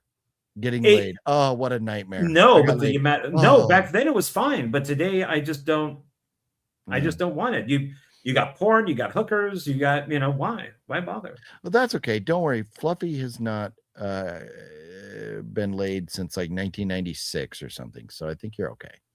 But well, okay, thanks. So I should have known this was coming once we got onto this conversation. Slackwolf still loves Alexandria Daddario's boobs. It's funny. I saw a movie at Zia that starred Alexandria Daddario, and I almost bought it just to have it for this conversation. But then I was like, the movie doesn't look good. Boobs, oh man, just dripping with lemon meringue pie. Ooh, good lemon meringue pie. Yeah, that would be good stuff. Yeah, how about that? That's Slackwolf. You got good intentions there. I appreciate where you're coming from. John, you should have made a move on that bartender with the nice rack in Vegas. See, and here's the thing. I when we're standing there and I'm trying to get beers. Oh, is it the chick that gave beer? Okay. Yes. And so do you have any guys hit on them? She was very friendly and down to earth. Yeah, she actually, tips. And this is the good thing. Nobody will ever connect the dots to her. She won't get in trouble for this, but I'll say, she told me, she goes, you should go inside the ABC store and buy beer and pour it in your old cup so you can get it for much cheaper than we're charging out here. And I was like, you're right, but we're already here. So, but anyways, so I hand the phone to Matt at one point and I hand the phone to John another point, and I'm like, hold the phone while I'm getting beer. And they turn around and like kind of walk away. And I'm like, nah, you're supposed to point it at the girl giving us beer, but they didn't know. And so be it. No, I was aiming at all the other cute chicks walking around. Okay. Why would I want to aim it at you? Yes. No, see, and here we go. This is the truth. Jeff, to answer your question, why John did not hit on the girl with the nice rack in Vegas, because John does not like boobs. I mean, we all know this. It's common knowledge. So that gnat did nothing to you, sir. I am offended. You should have caught that gnat and you should have let it out outside so it could have lived. I don't even know why it's in healthy, here. Happy life. I live in a clean and you house. are a gnat murderer. That's right. You could have just destroyed a whole ecosystem because you don't know that gnat was going to go eat some of the bacteria off of something, and then it was going to go somewhere else, and it was going to do some things, and trees are not going to grow now because you killed it, John. Shit happens. And, the world's got to end at some point, right? I must call BS about turning a lib away. The thought of a new hairy biscuit is greater than any politics. Jeff, my man, you are a smart, these days, wise beyond your years, sir. These days, these libs shave. They got the colored hair. They got the nose rings. I don't think they have but they do have the hairy armpits though. So they keep the hygiene down there, but then they have the hairy armpits. Well, that's why you tell them, hey, you're a freak and you put this metal shit in your nose. So let's put metal shit around your wrist and lock them behind your back. And throw them into the ocean? Oh, you can do that too. I thought that's where we were going. Oh, no. We're doing kinky shit with John, can I ask you a personal question? Do you watch a lot of porn? Be honest, because you said there's porn and hookers advice I need. John, we're going to start a new show. It will be at, in the hours. When did Skinamax start? Like at 11 o'clock at night, or maybe it's like 1 a.m. when the dirty movies would come on Skinamax. And, there was the Playboy Network and all of that. Yeah. Well, no, but this is the Skinamax. Like anybody could, watch it, Oh, sure. Yeah. That was come on like 1 a.m. or something. So we'll do a 1 a.m. show where John is like a Dr. Ruth. John's the new Dr. Ruth, giving advice on porn and hookers. But I'm sorry, John. Speak. Well, I do watch a lot of porn. I know a lot about porn. I used to know they were mostly 80s guys and girls, recently I went guys first. How do you go guys first? Well, because they used to come into the video store that I worked out. So like John Leslie, John Nunzio, Jamie Gillis, I knew. Then there was like Bunny Blue, Marilyn Related Chambers. To Kelly Gillis? No, I don't think so. But so I know a lot about that age of porn. I don't know a lot about this time of porn, but it's porn is interesting. It's an interesting to watch the behind the scenes. Behind the scenes. I got a new porno. Let's see what behind the scenes features they got. Well, sometimes you could find on these X Hamster and some of these other ones that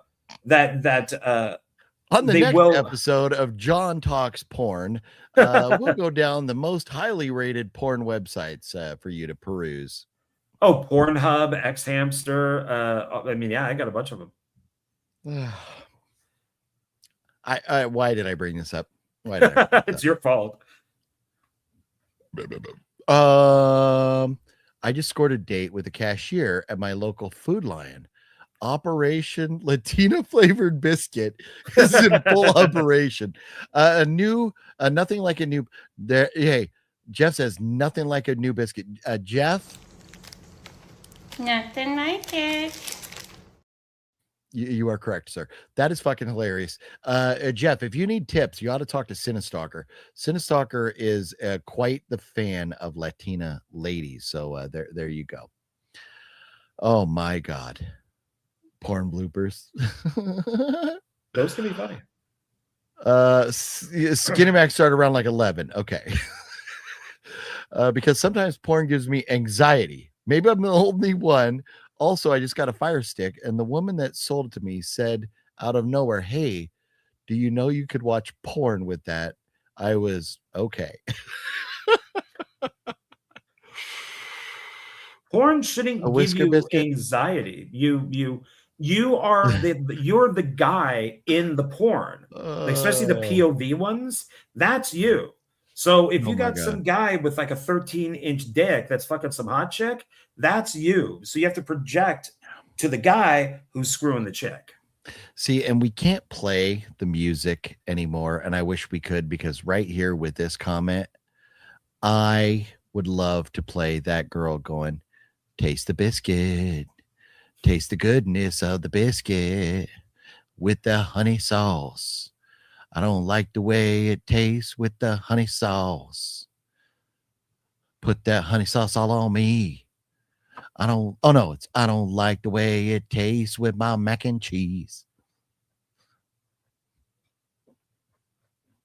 I like Bush, not the president. Yeah, Bush was kind of a dick. Harry Pitt's a definite no. Yeah, we don't like Harry Pitts. No. Porn just makes the urge worse, right? It's yeah. For me, it just gets rid of the urge.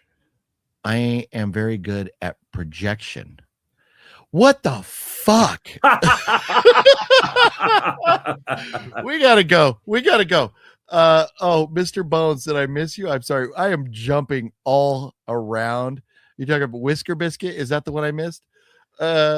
Since you skipped over me, I'll retype it. LOL. The voice of Kit is still live, but rather old. Oh, my bad, Mr. Bones. My bad. I'm trying to skip through some of these comments and jumping around.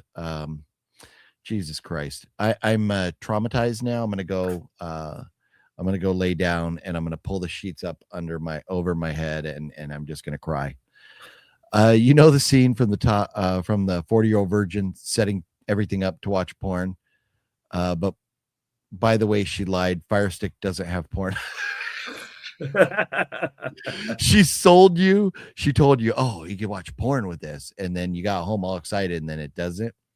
Now she just wanted to know if you were going to go home and watch porn or not.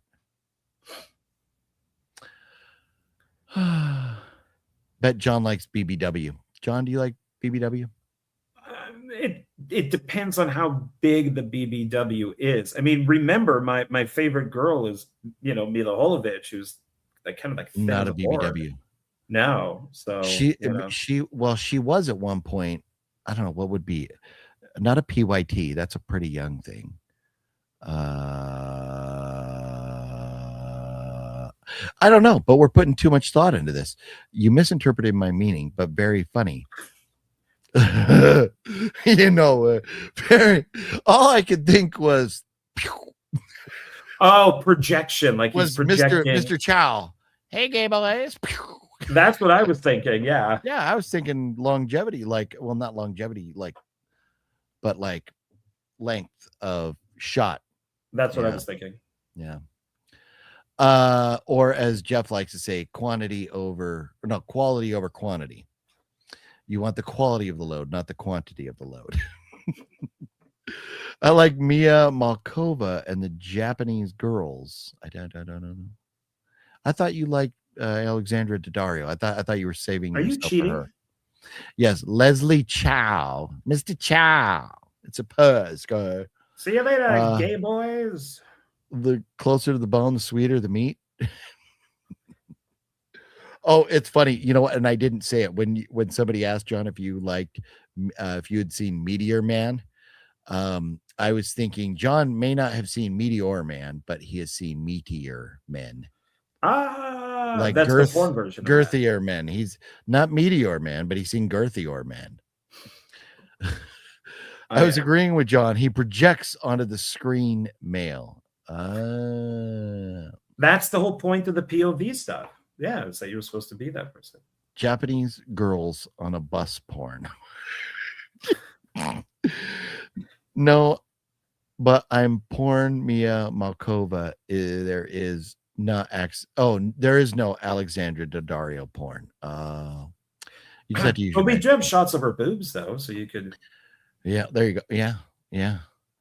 Use your imagination. I gotta go home, John. I'm traumatized. I got a lot of fucking movies to put away. I have to get up at 6 a.m. and that is 8 hours and 4 minutes from now. And I gotta go hide in my bed and cry.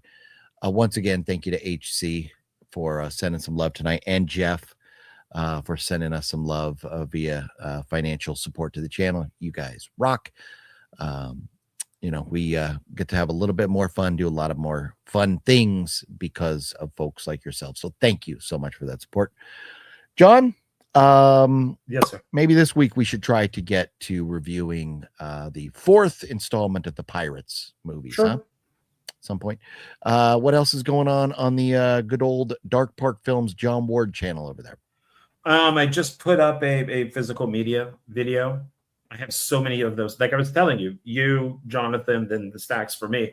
I have like 10 stacks of movies to go through. So I'm slowly making these videos. Okay. So that's the newest thing. And then at some point I'll have up the new reviews after midnight. But this upcoming week, I'm going to try to get out at least one more video. Nice. So long, gay boys. So long, gay boys. I feel at this point in 10 years, we'll have AI robots sucking us off. Companion. Have you seen Companion? It's coming. It's coming. Yeah. Yeah. John, shall we do this again next week? Sure. Why I think not? so. It was a lot of fun. It was a lot of fun. I hope everybody had a good time tonight.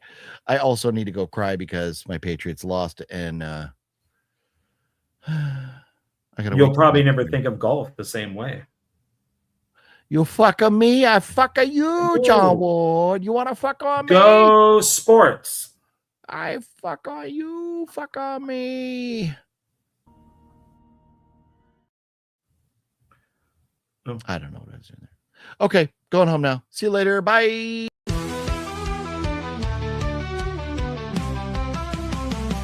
It's Horror Movie Monday, you already know. Chills in the air, and the tension's low. OGP steps up, setting the tone.